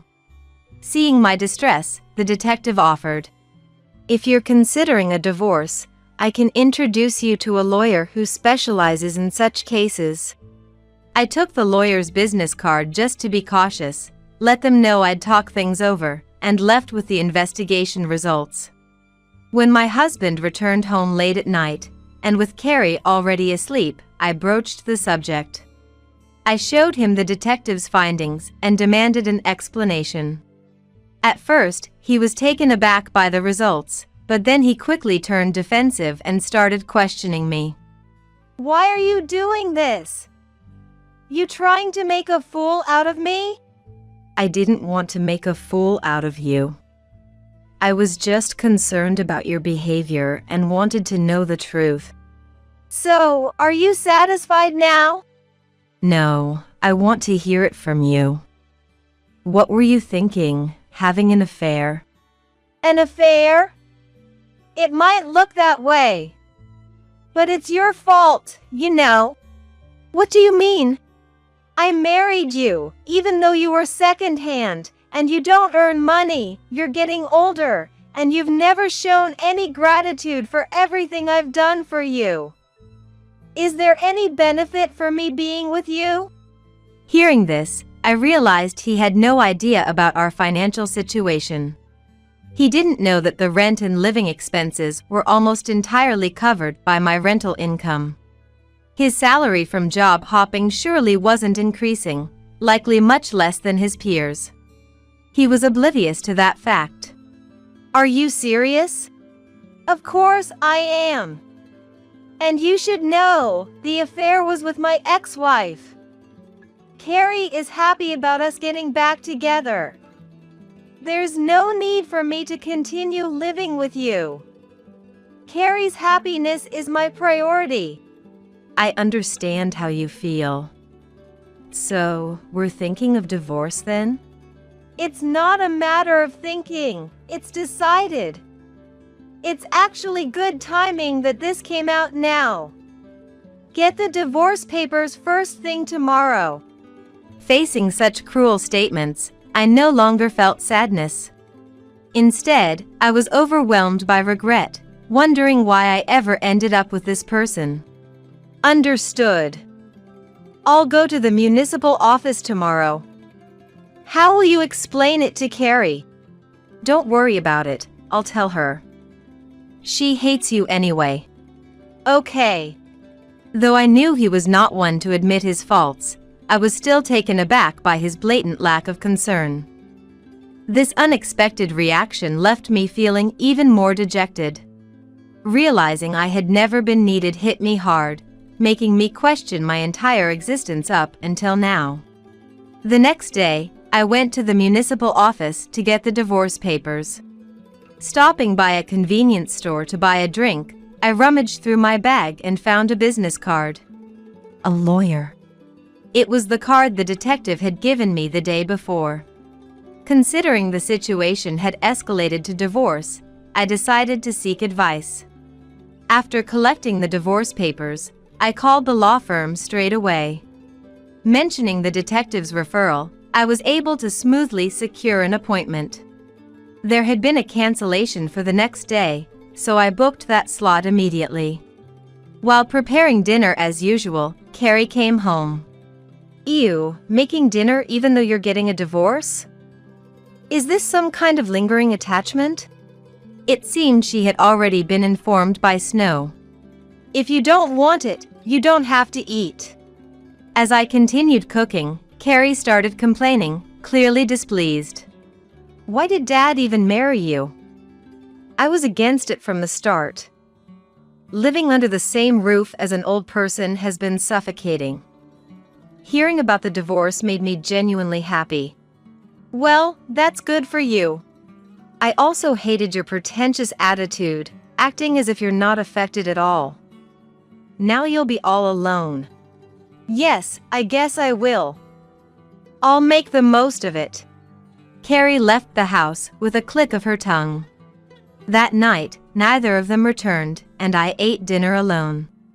The next day, I went to the law firm for my appointment and explained my situation to the lawyer. He suggested suing my husband and his affair partner for compensation. And I agreed to let him represent me. Returning home, I found my husband and Carrie waiting. Where have you been? A housewife leaving the house. Who do you think you are? Really? Hope you weren't out spending Dad's money. I went to get the divorce papers from the office. So you're home today? Placing the divorce papers on the table, Carrie rejoiced, and Snow started to fill them out immediately. Oh, hurry up and pack your things and leave. Carrie said this nastily, laughing beside my husband who was filling out the divorce papers. Me? Of course. You're the one who has to leave. Why? Because we're getting divorced. It's obvious. Do as Carrie says. We'll be living with my real mom, so you can go to some cheap facility for the elderly.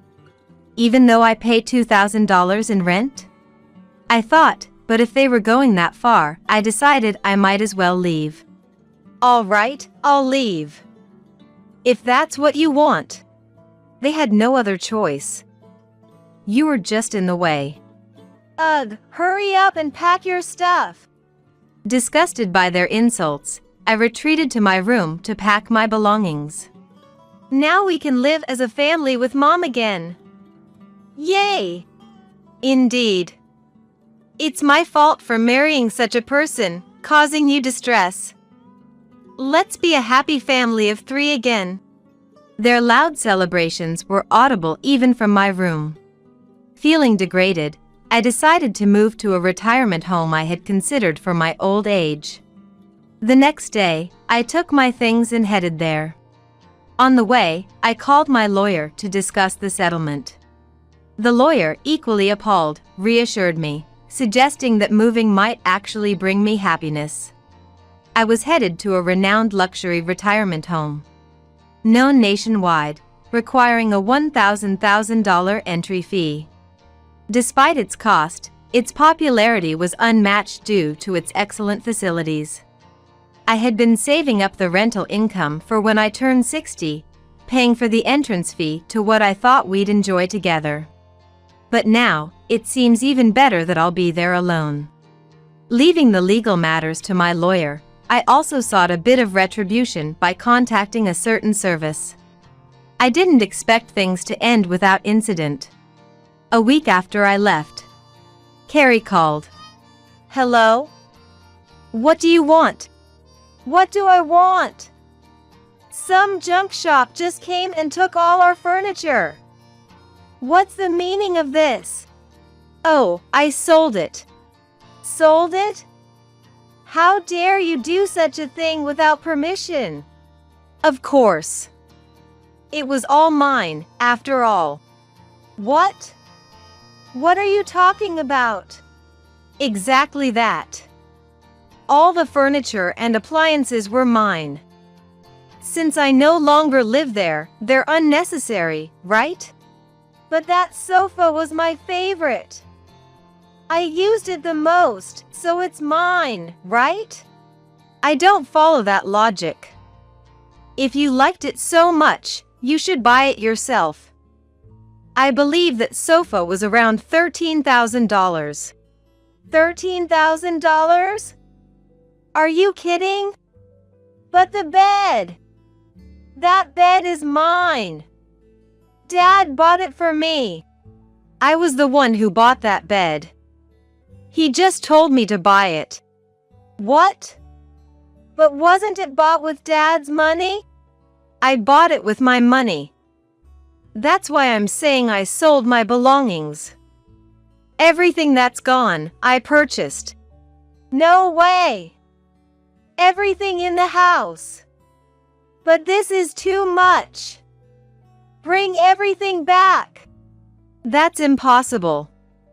You'll have to figure it out yourselves. Ugh. Fine.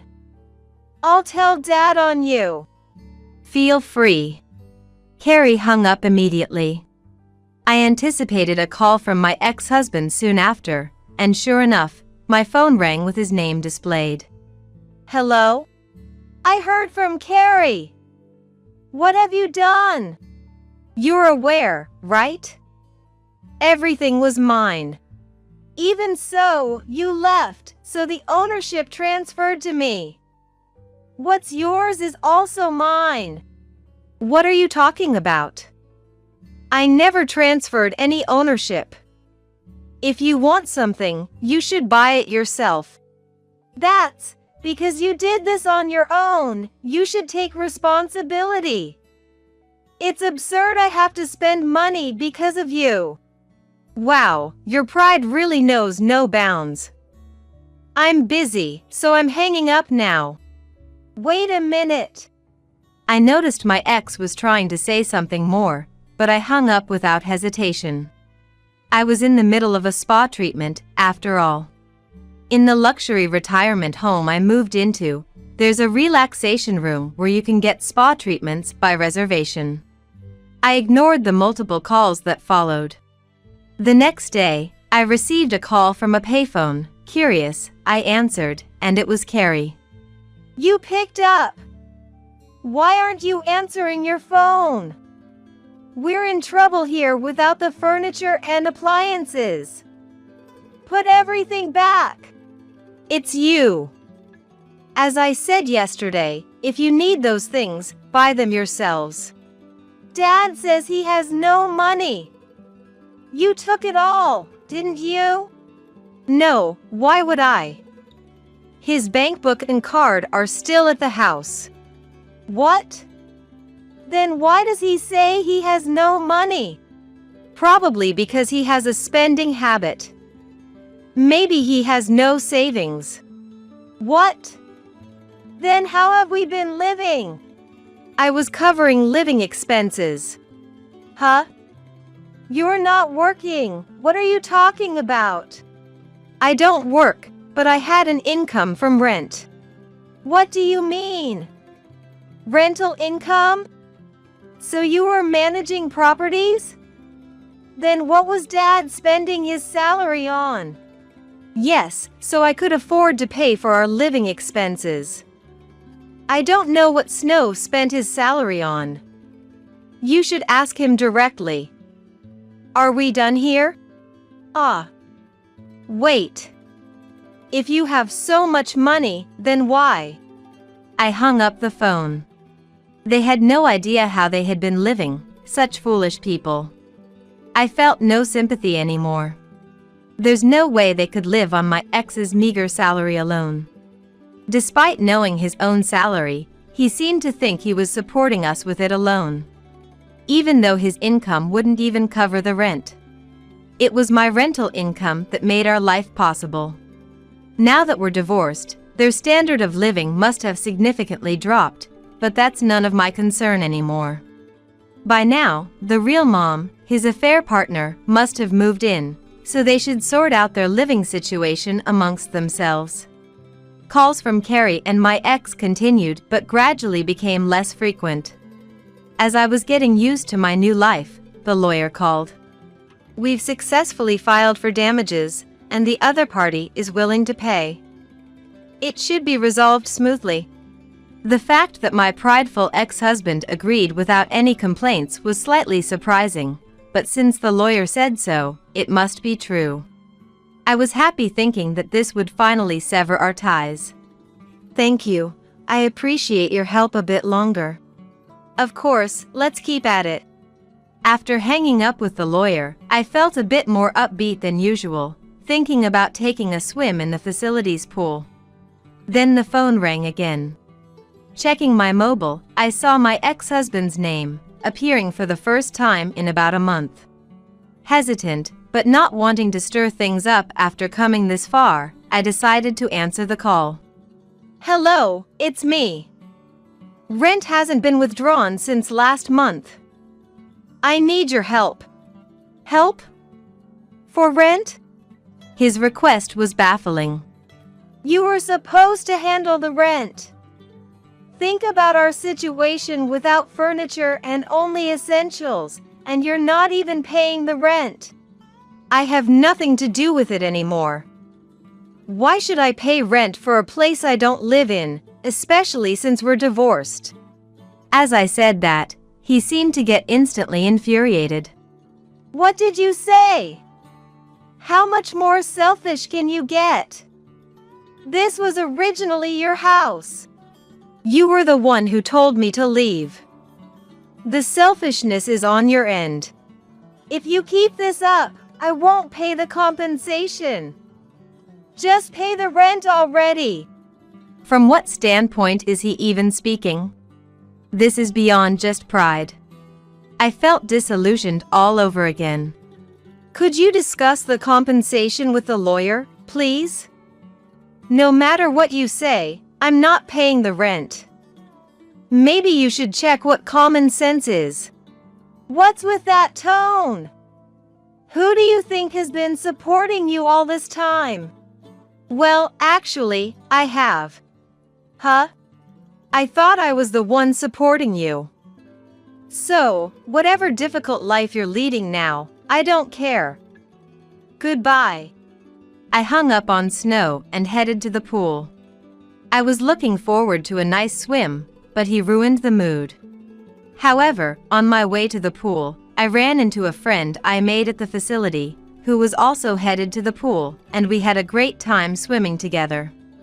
Maybe I'm simpler than I thought. After coming back from the pool, I saw my phone lighting up with notifications. It seemed there had been a call. Feeling a sense of dread, I checked to see that it was indeed Carrie. As I hesitated whether to call back, my mobile phone started ringing again. Sigh, hello? What's with that sigh? And what do you mean by not paying the rent? It was about the rent again. Why should I pay for a house I don't even live in anymore? It seems obvious to anyone. I've already told Snow. Why should I pay it? We're divorced now. I don't live there, and I have no relation to you two. Why should I pay rent for strangers? So, you're just trying to make us suffer, huh? Mom was crying. You sold all our furniture and appliances, and now there's rent overdue, and on top of that, a compensation claim. How much more trouble do you plan to cause us? Carrie spoke as if they were the victims. I couldn't help but think she's going to have a hard time if she keeps up this mentality. Do you know what goes around comes around means? The actions you take will always come back to you. How is it that 3 adults can't even pay rent? What was your plan for living? Didn't you think about anything? Challenged, Carrie began to falter. Well, that's because Dad said he was a manager and his income was high, so we thought we'd just live off his salary like before. I thought life wouldn't change even if you left and Mom came. He's a manager. I couldn't help but laugh. My ex-husband, who has never held a job for more than 3 years, a manager. Impossible. It became clear he had been inflating his ego to his daughter with baseless pride. Don't laugh. Carrie got defensive. Such a pitiful family. I don't know about the affair partner, but they must share similar values to consider reuniting. Snow has never been promoted. He's never even been a manager, let alone a department head. What? That's not what I heard. Why don't you face reality for once? Reevaluate your situation, all 3 of you. After I said that, Carrie hung up with a sob. It sounded like she was crying, but I don't regret what I said because I don't believe I was wrong. Later, the lawyer informed me that my ex had been hesitant about the compensation payment but suddenly agreed and completed the payment. This sudden change in attitude made me suspect something was amiss. The lawyer advised caution, uncertain of what my ex might do next. Though it's unlikely he knows my current whereabouts or could directly confront me, I decided not to answer any more calls from him, now that the compensation issue was resolved. With the divorce finalized and the compensation settled, our business was concluded. After thanking the lawyer, who assured me of their support in case of any future issues, I expressed my gratitude once again and ended the call politely.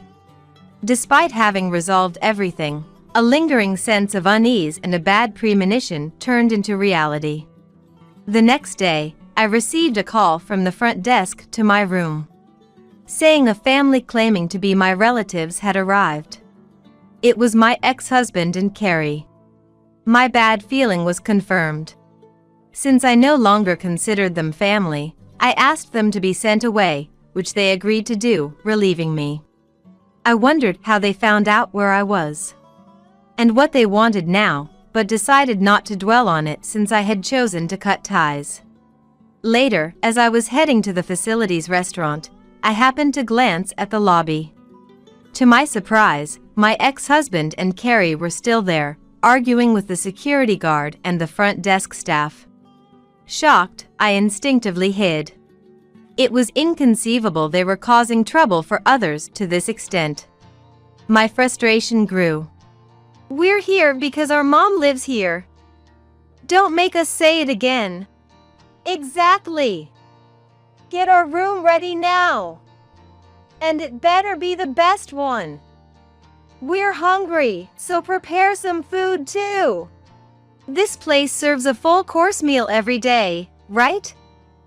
Awesome. Hearing their words pushed me to my limit. Enough already, I said as I approached the lobby. Mom, you finally came. Come on, take us to our room quickly. We were arranged to live in such a nice place with you. You're finally being useful. Their attitude had changed 180 degrees, making me feel uneasy. They looked at me with full smiles, the kind that made me uncomfortable for the first time in my life. The front desk staff and security guard apologized to me, looking sorry. However, the ones at fault were this parent and child. Don't apologize. You've done nothing wrong, I told them, and they gave me a kind smile in return. So, you sold the furniture and didn't pay the rent because of this. I finally understand. No, you got it wrong. There's no place for you here. Please leave. What are you talking about? You moved here for us, right? Their entitlement irritated me to no end. That's ridiculous. Stop it. This is my home. If you really want to move in, do the paperwork yourselves. When I yelled, Carrie and my ex-husband seemed a bit shaken. They had never heard me raise my voice before. What's got you so mad? Because we came late? To think we bothered to come here, and this is the reception we get. But we'll let it slide this time. Hurry up and show us to our room. I really can't get through to you, can I? All right, I'll show you to your room. They seemed relieved at my words, completely missing the point I was trying to make. Could you please call the police? Right now, I asked the staff. Mentioning the police made them panic instantly. What do you mean? Police? What are you talking about? I did say I'd show you to your room, didn't I? It's probably at the police station. Lucky you. And if you really want to stay here, come back when you're over 60. I smiled sweetly, and the front desk staff immediately picked up the phone. Wait! No need for the police, right? We came here for you. For me? When did I ever ask you to come? We couldn't find where you were living, so we hired a detective. And when we heard you were living in such a nice place, we decided to come. From Carrie's words, it became clear how they found this place. It seemed their only motive was money. So you're after money, right?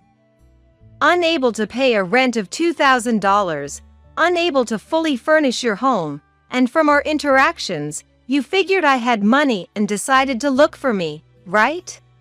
They fell silent at my direct hit.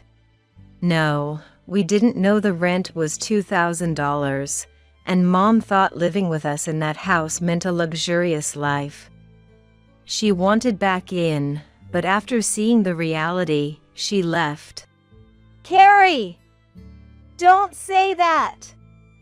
Don't you have any pride? But, as they started to argue in front of me, I could only watch in disbelief. Anyway, if you can afford to live here, you should be using that money for us, your family. Since you're rich, You can pay back the loans we took out for the affair's compensation money, right? Hearing this, everything clicked. They were evicted, life became tough, and they hired a detective with their last dime to find me, discovering I lived in a luxurious retirement home, planning to mooch off me. Assuming I was wealthy, they paid the affair's compensation with borrowed money, intending for me to repay their debts, a pitiful and absurd story. Who could make sense of such a situation?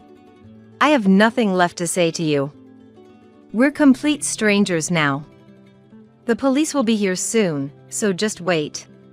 As I said this coldly, they seemed to finally grasp their situation a bit, turning pale and starting to shake. Okay, I get it. I was wrong. Please, spare us from the police. Let's start over. I apologize too. I'm sorry. Please forgive us. You could see the disdain in the eyes of the people around us. I felt the same way, devoid of any sympathy for these two hopeless individuals. As they were apologizing profusely to me, the police arrived.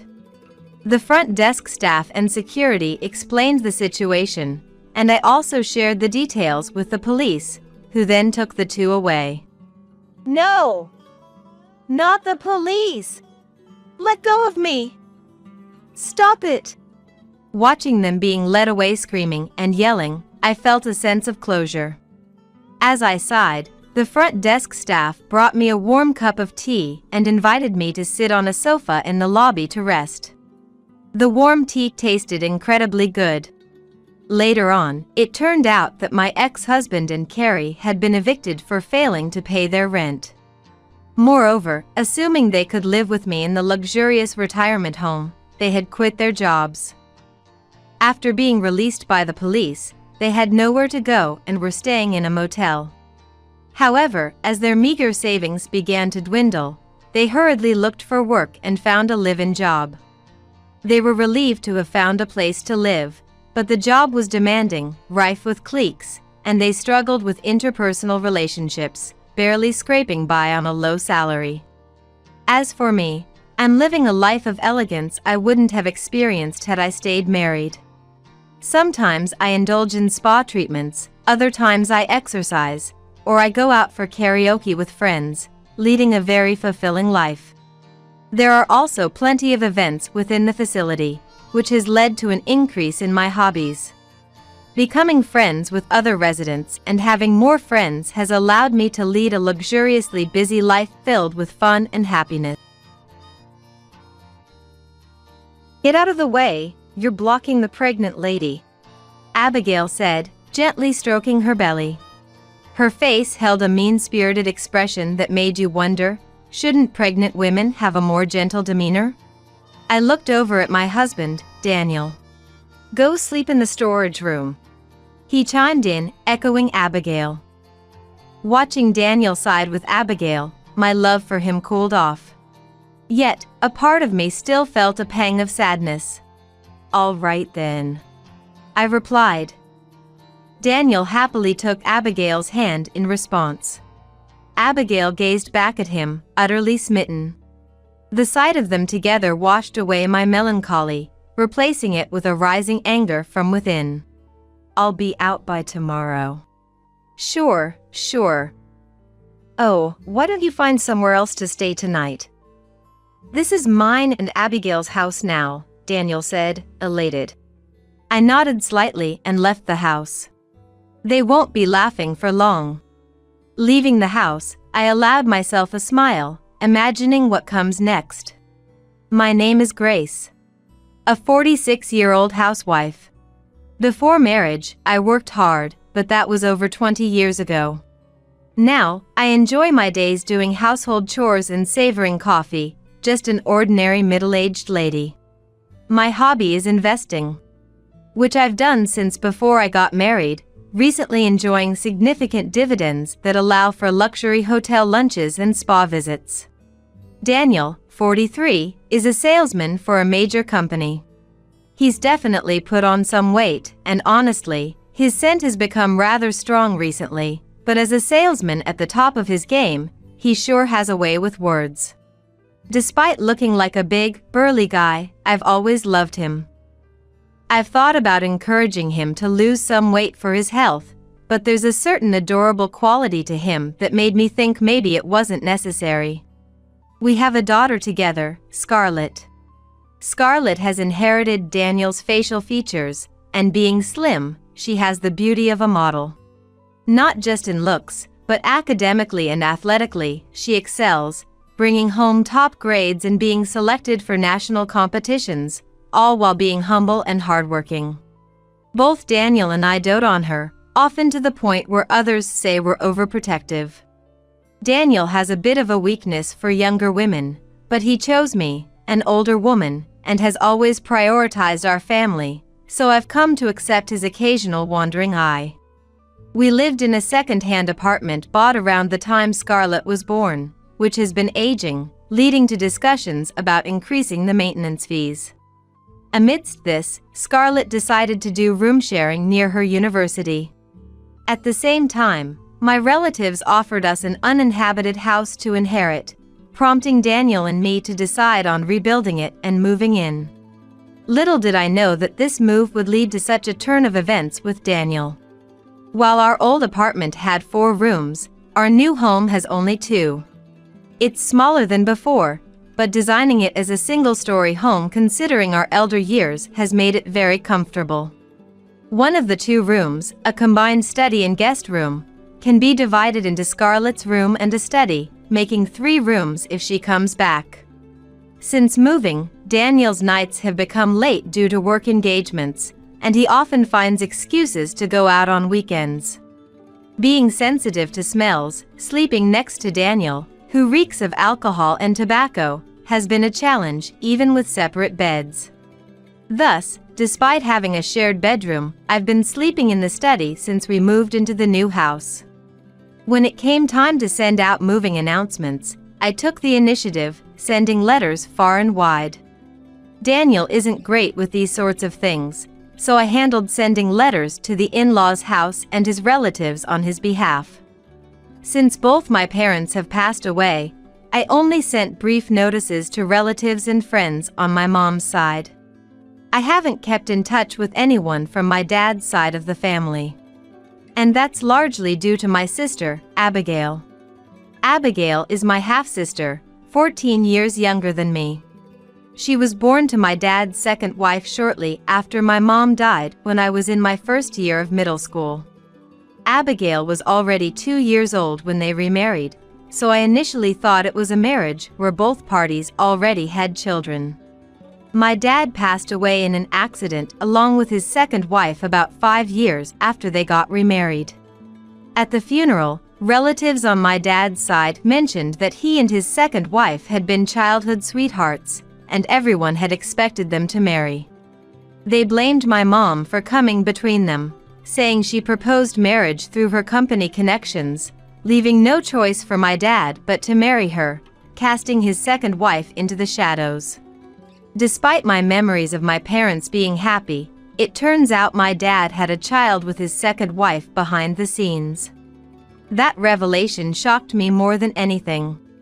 At the relative's house, Abigail's favorite foods were always served. She wore brand clothes, had the biggest room to herself, and was taken to any place she wanted immediately.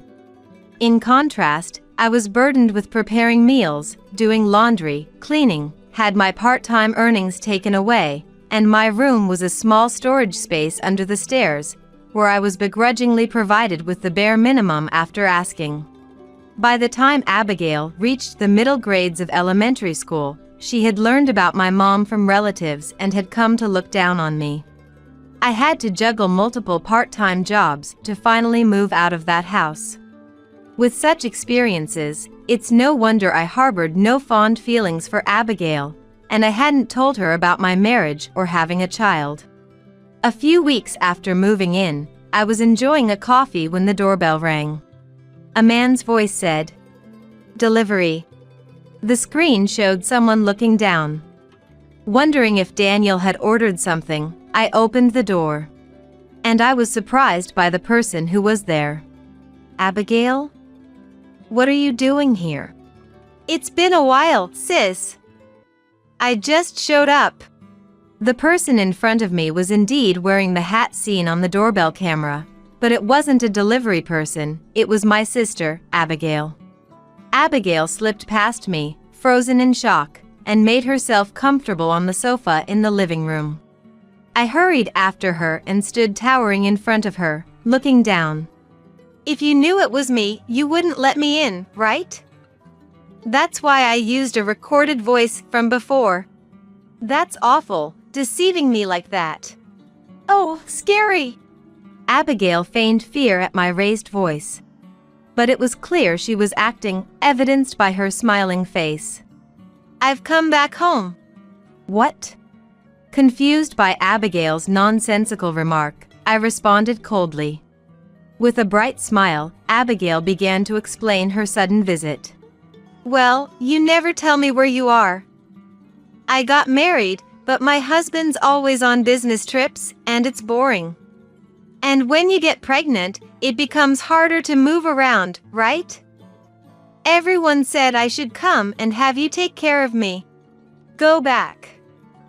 I have no intention of dealing with you, let alone take care of you. But I've already come here planning to have you look after me, so it's impossible. I was frustrated with Abigail's unapologetic attitude. Hearing her mutter, "Thief's daughter," under her breath, my anger reached its peak. Get out! I never want to see your face again. What's all the noise about? It can be heard from outside. Daniel, Surprised by Daniel's unexpected return, I was at a loss for words when Abigail stood up and went over to him. Then she wrapped her arm around Daniel's.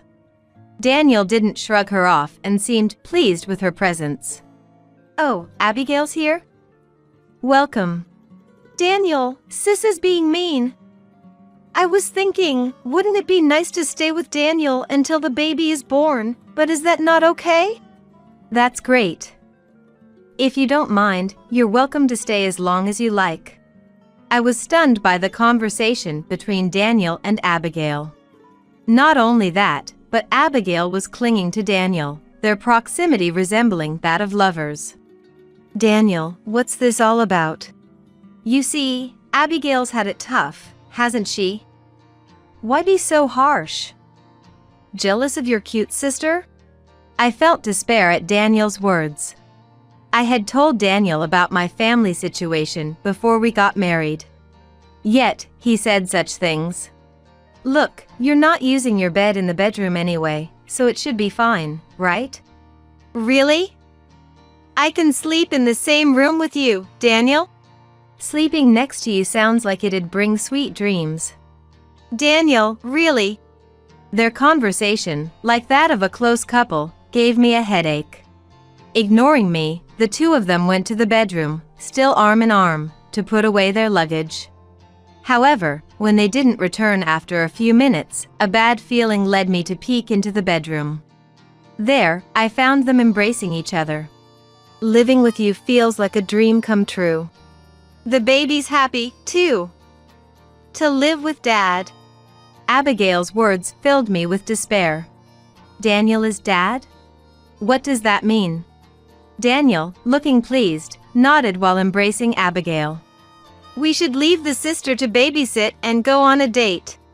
She's only good for that.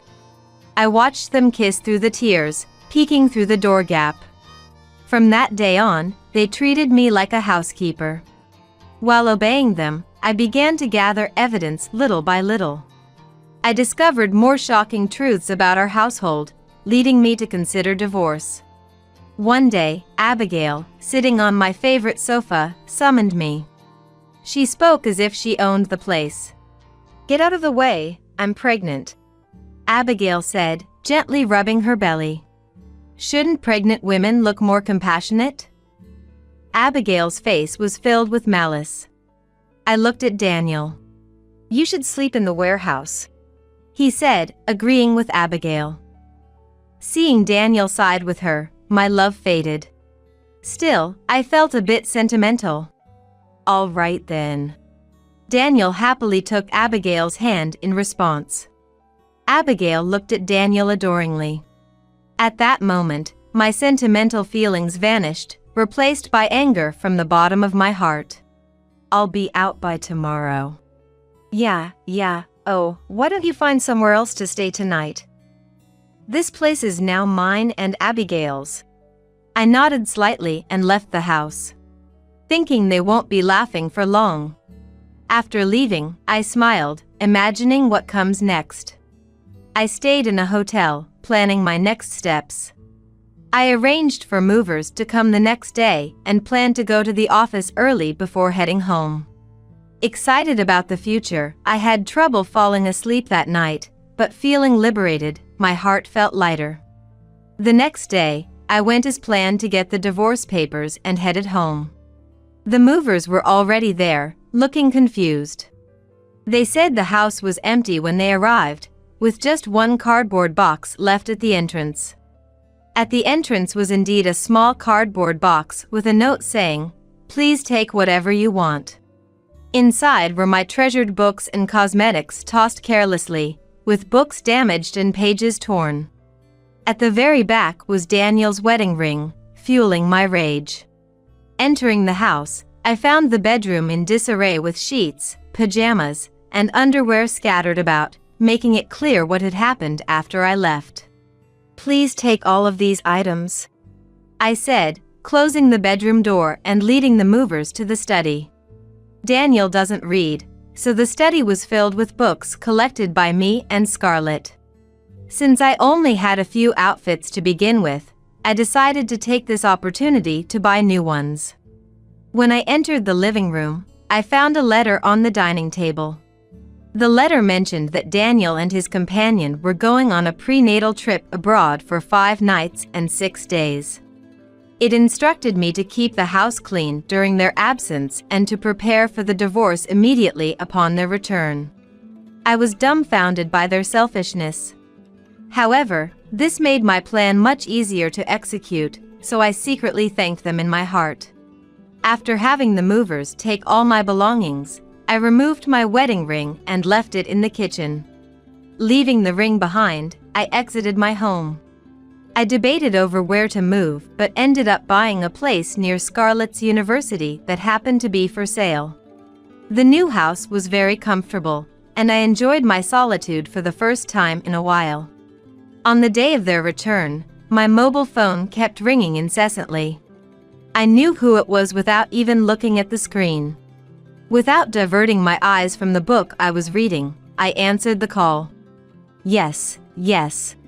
What the hell is this about? Daniel blurted out without any greeting, his voice frantic. The reason was clear, but I responded casually. What do you mean? Don't play dumb! The house is gone! I couldn't help but laugh out loud at Daniel's statement, hearing him panic on the other end. After my laughter subsided, I replied to Daniel. Why? Well, it's my house, so if I'm not living there, I don't need it, right? We were living there. What about our stuff? Don't worry. I've kept everything as is in a storage unit. I'll send you the location and the pin in a message. Don't mess around. Bring everything back now. Give us our house back. That's funny. The land and the house are in my name. I used the money I made from investments to build it, not a dime from you. It seemed Daniel finally remembered the circumstances under which the house was built. When we were deciding whether to remodel or rebuild, Daniel said he had no money and told me to do whatever I wanted with my own money. So, I took care of everything from the paperwork to the payments, building the house to my liking. But Daniel, seduced by Abigail, had completely forgotten about that. Please, it's for your niece or nephew that's about to be born. Find us a house. It's unfair to Abigail. My niece or nephew? I'd love to meet someone who can adore the child of the husband who cheated on them. What are you saying? Did you think I wouldn't notice? Daniel had believed he hadn't been caught, but his confident demeanor quickly changed. I pressed on.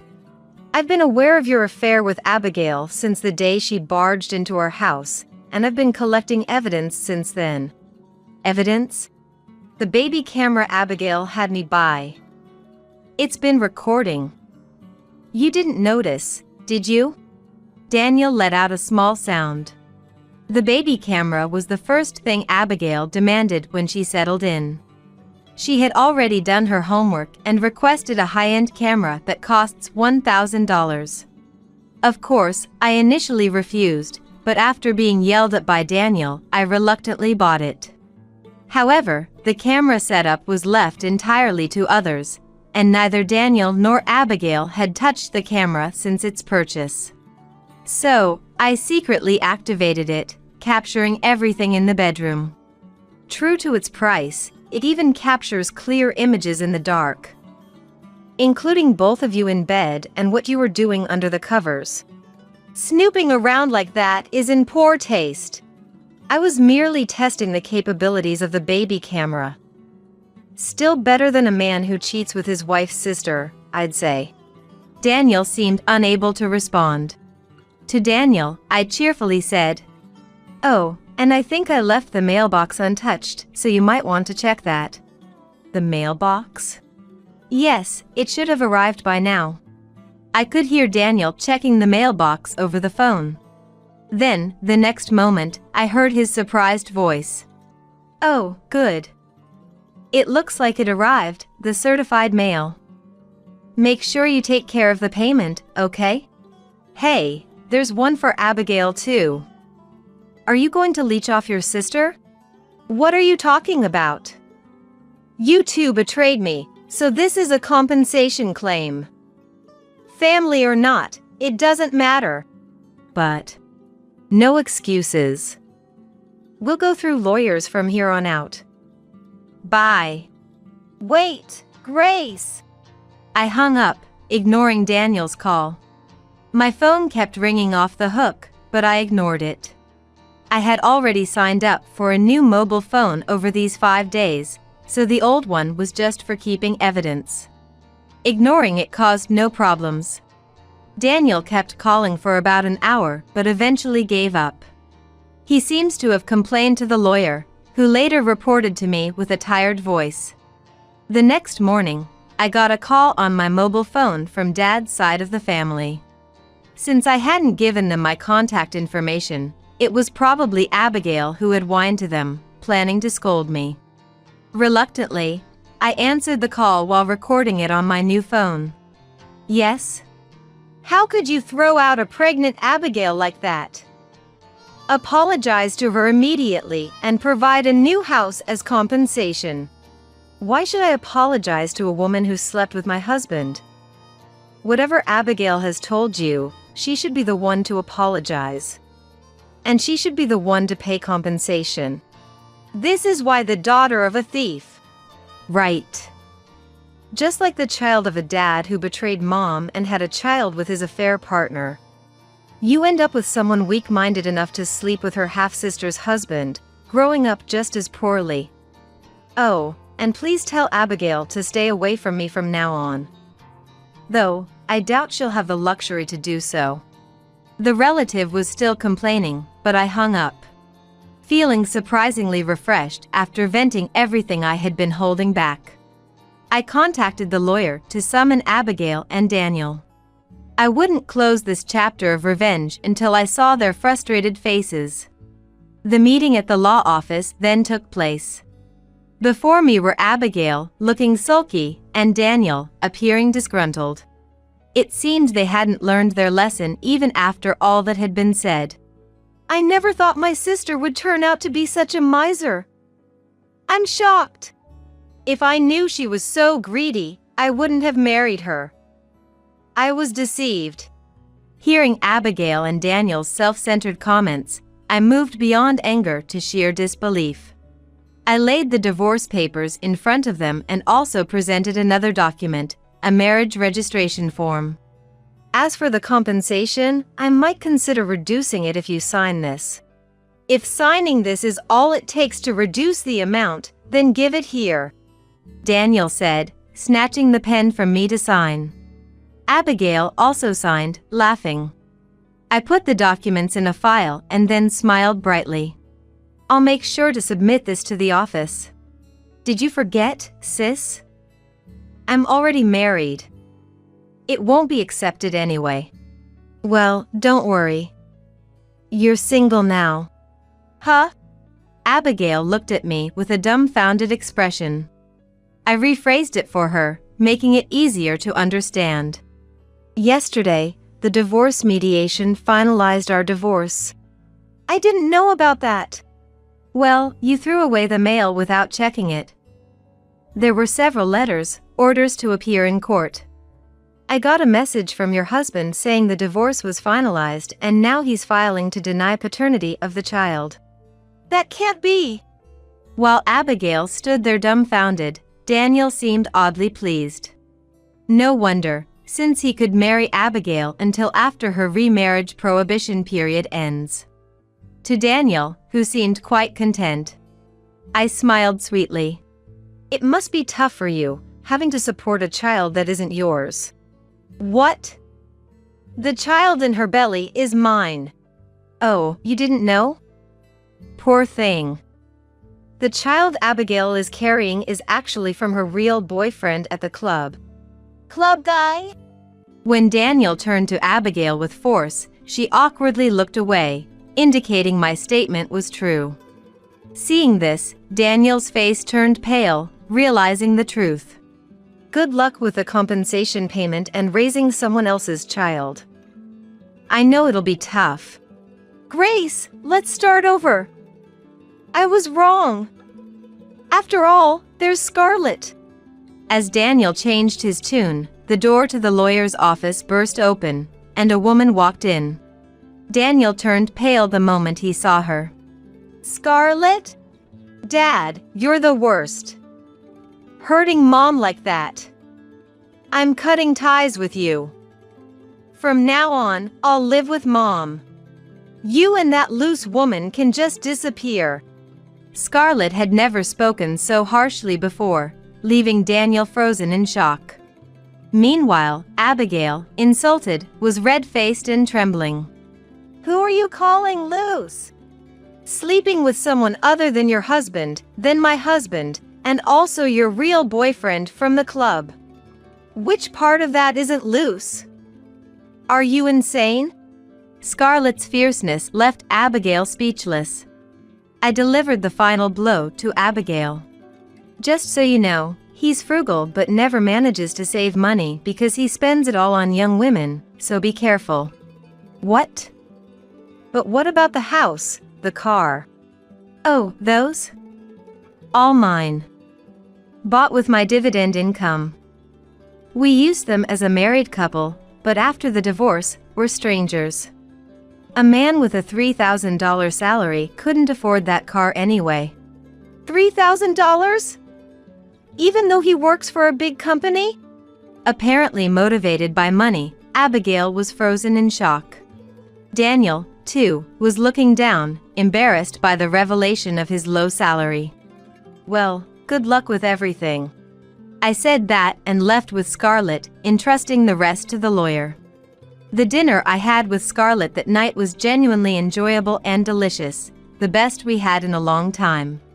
Later, I filed the divorce papers. When Abigail's remarriage prohibition period ended, I also submitted Daniel and Abigail's marriage registration. The witness section was signed by me and Abigail's ex-husband. Daniel was fired for repeatedly cheating with Abigail during work hours and misappropriating travel expenses for their affairs. Now he's struggling, working part-time jobs to make ends meet. Abigail seems to be taking care of the child but cries daily, having been dumped by her club boyfriend once the money ran out, unable to tolerate her unbearable personality. Abigail admitted she targeted Daniel because she couldn't stand that I got married and had a child before she did, wanting to ruin it.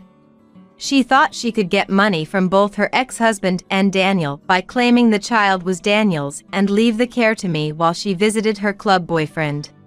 After all this, even her relatives have abandoned her, forcing her to reluctantly take up part-time work, which didn't last long due to her attitude. Now, she, Daniel, and the baby live cramped together, barely scraping by. Scarlett is enjoying her university life. I was surprised to learn her roommate was her same-sex partner, but seeing Scarlett happy made me think it was all right. As for me, I continue to live off my dividend income. After the divorce, I've been in touch more with Abigail's ex-husband, who's been asking me out to dinner. It seems that Abigail and her ex-husband were married through their parents' introduction, pushed heavily by Abigail herself, I later learned. Yet, I wonder why she was dissatisfied with him, to the point of curiosity. I received a message from him earlier on my mobile phone, saying he has something important to discuss, making me feel somewhat restless today. Despite telling myself not to expect too much, my face blushed like that of a girl in love as I sat in front of the dresser, applying makeup. First, take this $20 and go to the hospital, because I promised Mom I'd do something for her first. My husband said, pulling out the bill and handing it to me. I was completely taken aback by this unexpected turn of events and could only stand there dumbfounded, watching him drive away. Incredibly, he had chosen to leave his wife, who was in pain from her water breaking, to prioritize taking his mother to her hobby class. Despite the harassment I had suffered from my mother-in-law, Mary, and the tough times she put me through, I had always endured it, thinking of our unborn child. But now it was clear to me. A person who disregards their child like this doesn't deserve to be a parent. I steeled myself to face childbirth alone, enduring the increasing pains. I am Jane. Tom, whom I married right after graduating from college, is 3 years older than me, and we lead a reasonably happy married life.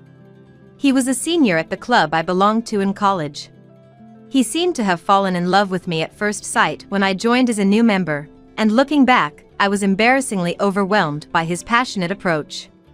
As a young adult, just being a senior made him seem irresistibly cool, and I responded to his approach. We dated smoothly from 3 months after I enrolled until graduation. Even after marriage, Tom was head over heels in love with me, so I never worried about him cheating. He proudly tells his colleagues how happy he is to come home on time every day and eat the meals I cook while they're still warm, so I doubt any woman would purposely approach him. However, Tom has always been particularly kind to women, and naturally, some were drawn to him. But he has always been devoted to me, and I've never been attracted to any other man. However, there's a reason why I initially described our marriage as reasonably happy. That reason is my mother-in-law, Mary. I thought mother-in-law problems were a thing of the past, but Mary frowned the moment she saw me. What's with your hair? Looks like you dumped paint on it. Let me guess, you dyed it in a hurry last night, trying to look innocent? It's embarrassing. Can you leave my son and go home for today? Seriously, you knew we were meeting. You should have taken care of your hair earlier. When I first visited Tom's family before we got married, Mary said this, and I, still young, turned pale with fear. Just as Mary said, I realized the day before that my hair color was too bright, so I dyed it with Tom's help. Feeling embarrassed and frustrated at being seen through, I was down for a while after that. It was my fault for the breach of etiquette, but I wouldn't have been so upset if Mary had been a bit more restrained in her comments. Because of my hair color, I felt like I was being pushed away from Tom and was sent back home alone from my first visit to his family, so Tom called me later. Mom was just nervous and came off too harsh. She actually likes you, Jane, so don't worry. She's in favor of our marriage and really wants you to visit home again. This time, I was irritated with Tom's carefree talk. He didn't stop Mary from making snide remarks right in front of me, and he even seemed to be defending her. There's no doubt Mary doesn't genuinely want me at her house. Would I be pressured to live with them after marriage and face daily harassment? Surprisingly, when we got married, Mary didn't suggest anything like that. I was relieved, but soon after, Mary began frequently inviting Tom to her home. Now that you've finally graduated from a far-off university and got a job here, you get married right away. I've been so lonely. Why don't you let Jane rest and stay here for about a week? Messages like this would arrive for Tom, and I shivered. Showing me the message, Tom asked, "What do you think?" Instead of answering, I called Mary right there. "I'm sorry, but we haven't finished unpacking and the paperwork isn't done yet either. It'll be a while before Tom can relax. I apologize." When I said this, Mary replied with nagging words. "Do the unpacking yourself? Don't always rely on my son." But I just nodded along and ended the call. Mary's offer to let me rest was just a facade. She wanted her dear son by her side. I was annoyed with Mary for lacking consideration, especially as newlyweds, and also upset with Tom for not refusing. According to Tom, Mary has always been like this. Her overprotectiveness worsened after she divorced Tom's father. When Tom decided to go to college, she cried and tried to stop him. Somehow he convinced her and went to college, but they communicated via messages and calls almost every night. Tom trusts his mother, who raised him as a single mom, so they've always had a good relationship. It's fine to be a caring child and mother, but there should be an appropriate distance between adults.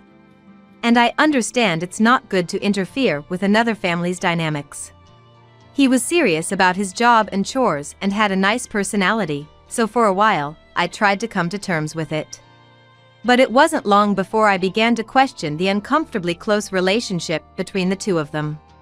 One holiday, my usually late-sleeping husband woke up earlier than me and started preparing to go out, so I asked, "Did we have plans to go somewhere today?" "Mom and I are going shopping, Jane." "You can keep sleeping," he replied with an unbelievable answer. Apparently, Mary wanted to buy clothes and asked Tom to come along so she could ask for his opinion. I got angry again at my husband for agreeing without hesitation, but tried to stay calm. "You finally have a day off. Let's do something together." I tried to keep him walking out the door. But he shook his head and replied, "I'd like that, but I already promised Mom, and she seems to be waiting outside already." Shocked by his words, I headed to the entrance in my pajamas. Looking out the window to the garden, I saw Mary's bright red car parked there. Noticing my gaze, Mary turned around and smirked as she got out of the car. "Tom, you're late. Jane's a stay-at-home wife and still asleep at this hour? Pathetic. Should I buy you an alarm clock on our way home today?" Mary, with her bright red lipstick matching her car, laughed heartily and affectionately took my husband's hand, leading him to the passenger seat. I was dumbfounded watching their cozy interaction and could only watch as Mary's car sped away cheerfully. After this incident, my husband's behavior started to change gradually. He almost stopped doing the household chores he used to do naturally and began going to his family's house almost every weekend. His attitude towards me also changed, becoming more domineering. "Jane, you're too lazy. When I have a day off, you just sleep with me, right? Can you call that being a housewife? You even stopped putting on makeup at home. That's not good after getting married. Mom is worried about you, too. Why don't you visit her alone once in a while?" I don't know what Mary has been saying about me, but my husband agreeing with her is absurd. He never mentioned anything about naps or makeup during our courtship. But as my husband says, maybe Mary really is concerned about my behavior. I tried to convince myself of this several times, but knowing how Mary treats my husband like a lover, I can't help but see it as harassment towards me. However, I thought Mary's curse would change once we had a child. I found out I was pregnant shortly after I started having doubts about my husband's behavior. His eyes lit up with joy. And he held my hand, promising to work through it together. But Mary's harassment got worse after this, indirectly forcing my husband to leave me alone for trivial reasons like shopping, hospital visits, or cleaning her house. I tried explaining to my husband that Mary's actions were malicious towards me, but it backfired. He suddenly snapped with anger. Mom always talks about you when we meet. She says you should go back to your parents' house or take time for yourself. Getting angry over this will affect the baby in your stomach. You should appreciate Mom's concern. He started leaving me alone more often. As morning sickness worsened, I told him I was anxious being alone and wanted him to be with me as much as possible. But to my cry for help, his reply was unbelievable. Even if I'm around, there's nothing I can do for you. Mom said she wanted to be alone all the time during her pregnancy and didn't even want to see Dad. He wouldn't listen to me. And feeling physically and emotionally unstable, I resolved to fight alone. Then, one day while shopping for baby items with my husband, we bumped into one of his colleagues. Tom, I hear you're actively attending parenting classes. Your home library is full of parenting books, right? Today, too, accompanying your wife for shopping, you're going to be a great dad. Can't wait for your child to be born.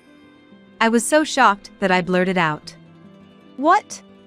Tom quickly interjected, laughing. Stop it, man. Turns out, he's been pretending to be a devoted new father at work, making up stories. I kept quiet to avoid a scene with the colleague, but inside, I was seething with anger. He continued to prioritize Mary, and occasionally, when I ran into his colleagues, they'd envy me. Jane, you found the ideal husband. These incidents gradually made me start distrusting my husband's words and actions. I can't say for sure if the stress caused it, but one weekend, while I was making lunch, I noticed my pants were wet. A certain thought crossed my mind, so I rushed to the bathroom. And sure enough, I realized my water had broken. I headed to the bedroom where my husband was still sleeping and yelled to get the car ready right away. My husband, groggy at first, quickly helped me walk by supporting me under my arm when he learned my water had broken. The nurses had repeatedly told me to come to the hospital immediately if my water broke. There might be urgent danger, so my husband was also somewhat panicked. In the midst of labor pains, we finally managed to get into the car and started driving when my husband's mobile phone rang. Unable to answer while driving, I peeked at the screen amidst my pain. When I saw Mary's name, I intuitively had a bad feeling. I glared at the screen for a while, but the ringing continued the entire time. Thinking it would be quicker to explain the situation, I reluctantly answered the phone. Tom, where are you? It's Wednesday, it's the day for my craft class? Did you forget? Mary's voice, never used when talking to me, sent chills down my spine, but I explained to her. Mary, actually, my water just broke, and I'm on my way to the hospital with Tom. As soon as I spoke, Mary's tone changed dramatically, and she started yelling at me. That's your own problem. I don't care. How dare you use your resting husband as a taxi? Put Tom on the phone. Today is the fixed day for my craft class. I had the appointment first. Stunned, I couldn't believe Mary was saying such things, not even concerned about her grandchild. I remained silent, but Mary's shrill voice continued. Sorry, Jane, my husband muttered. For a moment, I thought he was apologizing for Mary's outburst. But then, I realized he had walked around to the back seat where I was lying and was opening the door. Confused and in pain, I was speechless. Then my husband said something unbelievable. I had promised to drive Mom, so can you take a taxi or ambulance from here? I'll definitely catch up later. That's the plan. Wait. Are you prioritizing your craft class over your own child? I can't convince Mary, so you talk to her. The pain is getting worse, hurry up. I was desperate, so I raised my voice. But my husband frowned and said, It's a regular commitment. It can't be helped. I'm sorry I forgot to tell you about it. Here's some money, please manage with this. He took $20 from his wallet and stuffed it into my bag. Then, he went back to the driver's seat and left me there without hesitation. I can't believe this. I was still close to our house. Not wanting to be seen by neighbors, I quickly looked up for a taxi. amniotic fluid continued to trickle down my legs, and I panicked about the baby's safety. Tears welled up in frustration as I stared at my mobile phone, trembling with pain, wondering why we had to endure this. Jane! Startled by my name being called, I turned around and saw a familiar face. What's wrong? You look terrible. Don't worry about talking, just get in. This person gently supported me and helped me into the back seat of their car. Her husband adjusted the seat for me as he sat in the driver's seat. After that, my memory is fuzzy. I was rushed into a wheelchair at my regular hospital and taken to a prepared hospital room. The pain was so intense that I groaned, but I was told there was still time before the birth, so I rested there. I endured the overwhelming pain that occasionally threatened to make me lose consciousness when suddenly, my mobile phone rang. Thinking it might be a callback from my mother, who I had called on the way, I was shocked to find it was my husband. Looking at the clock, it was already evening. 3 hours had passed, and now he arrives? I decided not to answer. But after continuous ringing, I picked up the phone, irritated. Jane! Help me! I want you to explain the situation. Not even a word of concern for me, and now he wants help? Even if he was about to be eaten by a crocodile, I had no obligation to help the man who abandoned his child and me. Who do you think you are? How dare you say such things? I yelled at my husband through the mobile phone and then hung up. After a while, I faced childbirth alone. I would have liked to have my reliable husband holding my hand at such a time, but it's better off without a foolish husband who can't even prioritize things right. Instead, I received support from the kind nurses, and by nightfall, my long-awaited baby was born. Both mother and child were safe, and I fell asleep quickly due to the exhaustion. The next morning, the first thing the nurse told me when she came into my room was that my husband had come. Apparently, he came right after the birth, but since I was sleeping so deeply, the nurse kindly sent him back home. Honestly, I thought I would never want to see my husband again.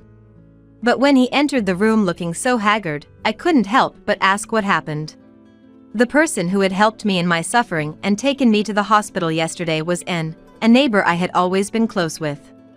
She had taken care of me like her own daughter since her son was about the same age as me, and she had been a great support to me when I was newly married and anxious.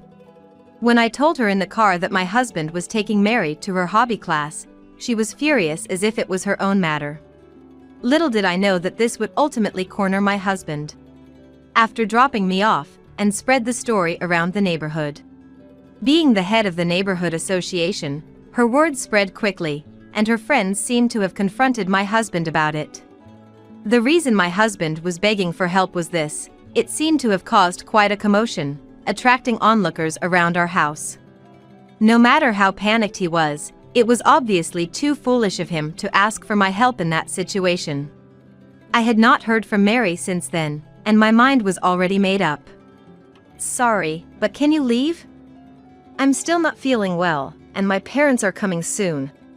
Both of them know about this, right? I want to apologize. Can I stay? My husband spoke in a small, pitiful voice. What? You wanting to apologize is not my business. I'm busy, so please leave. Don't say that.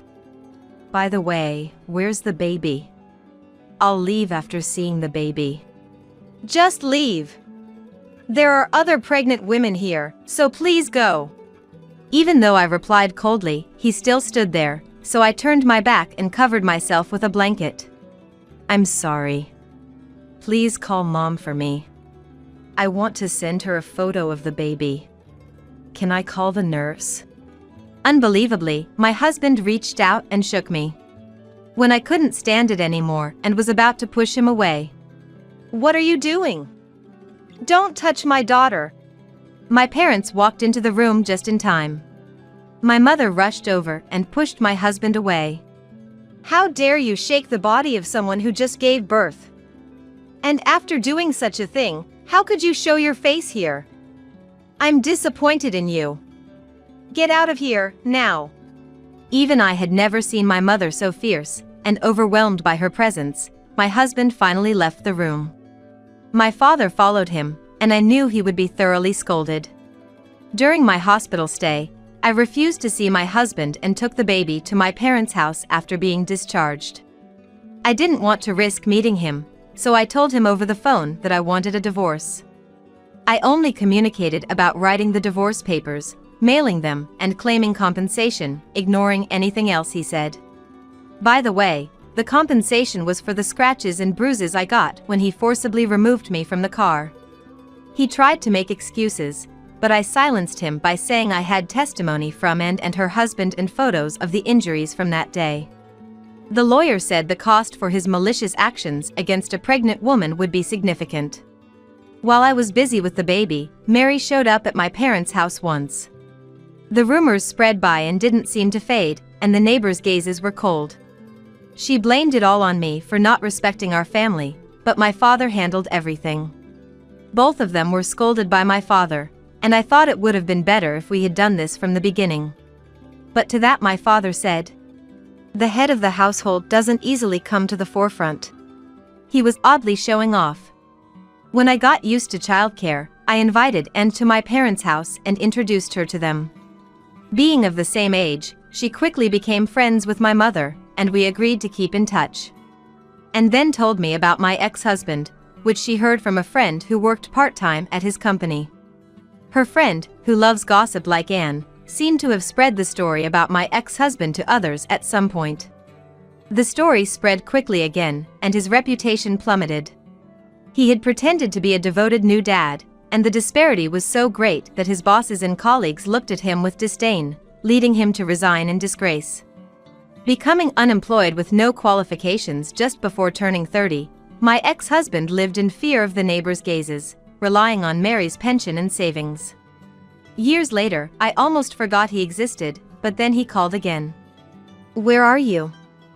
I'm in front of your parents' house right now, but the nameplate is different, isn't it? He said this out of the blue, so I responded in kind. Can't you tell by the nameplate? I've moved. What do you want? Moved? You're living it up with the compensation I gave you. Come back right now, let's start over. Mom wants to see you too. What you're saying makes no sense. Why would I go back to you? Still saying that? I don't want to hear anything, so don't call me. I hung up without waiting for a response, and my phone kept ringing for a while. After finally completing the call rejection settings, messages begging for reconciliation arrived. I read them all just in case, but... Don't you feel sorry that the child doesn't have a father? It's unfilial to not show yourself to mom after taking care of you. He wrote such nonsensical things, so I deleted them all and changed my email address. This whole ordeal was the worst, but thankfully, it allowed me to push for a favorable divorce and penalize the other party. Having such a terrible family member is not good for the child. Thinking so, I enjoyed relaxed parenting while being supported by my parents, who had become grandparents.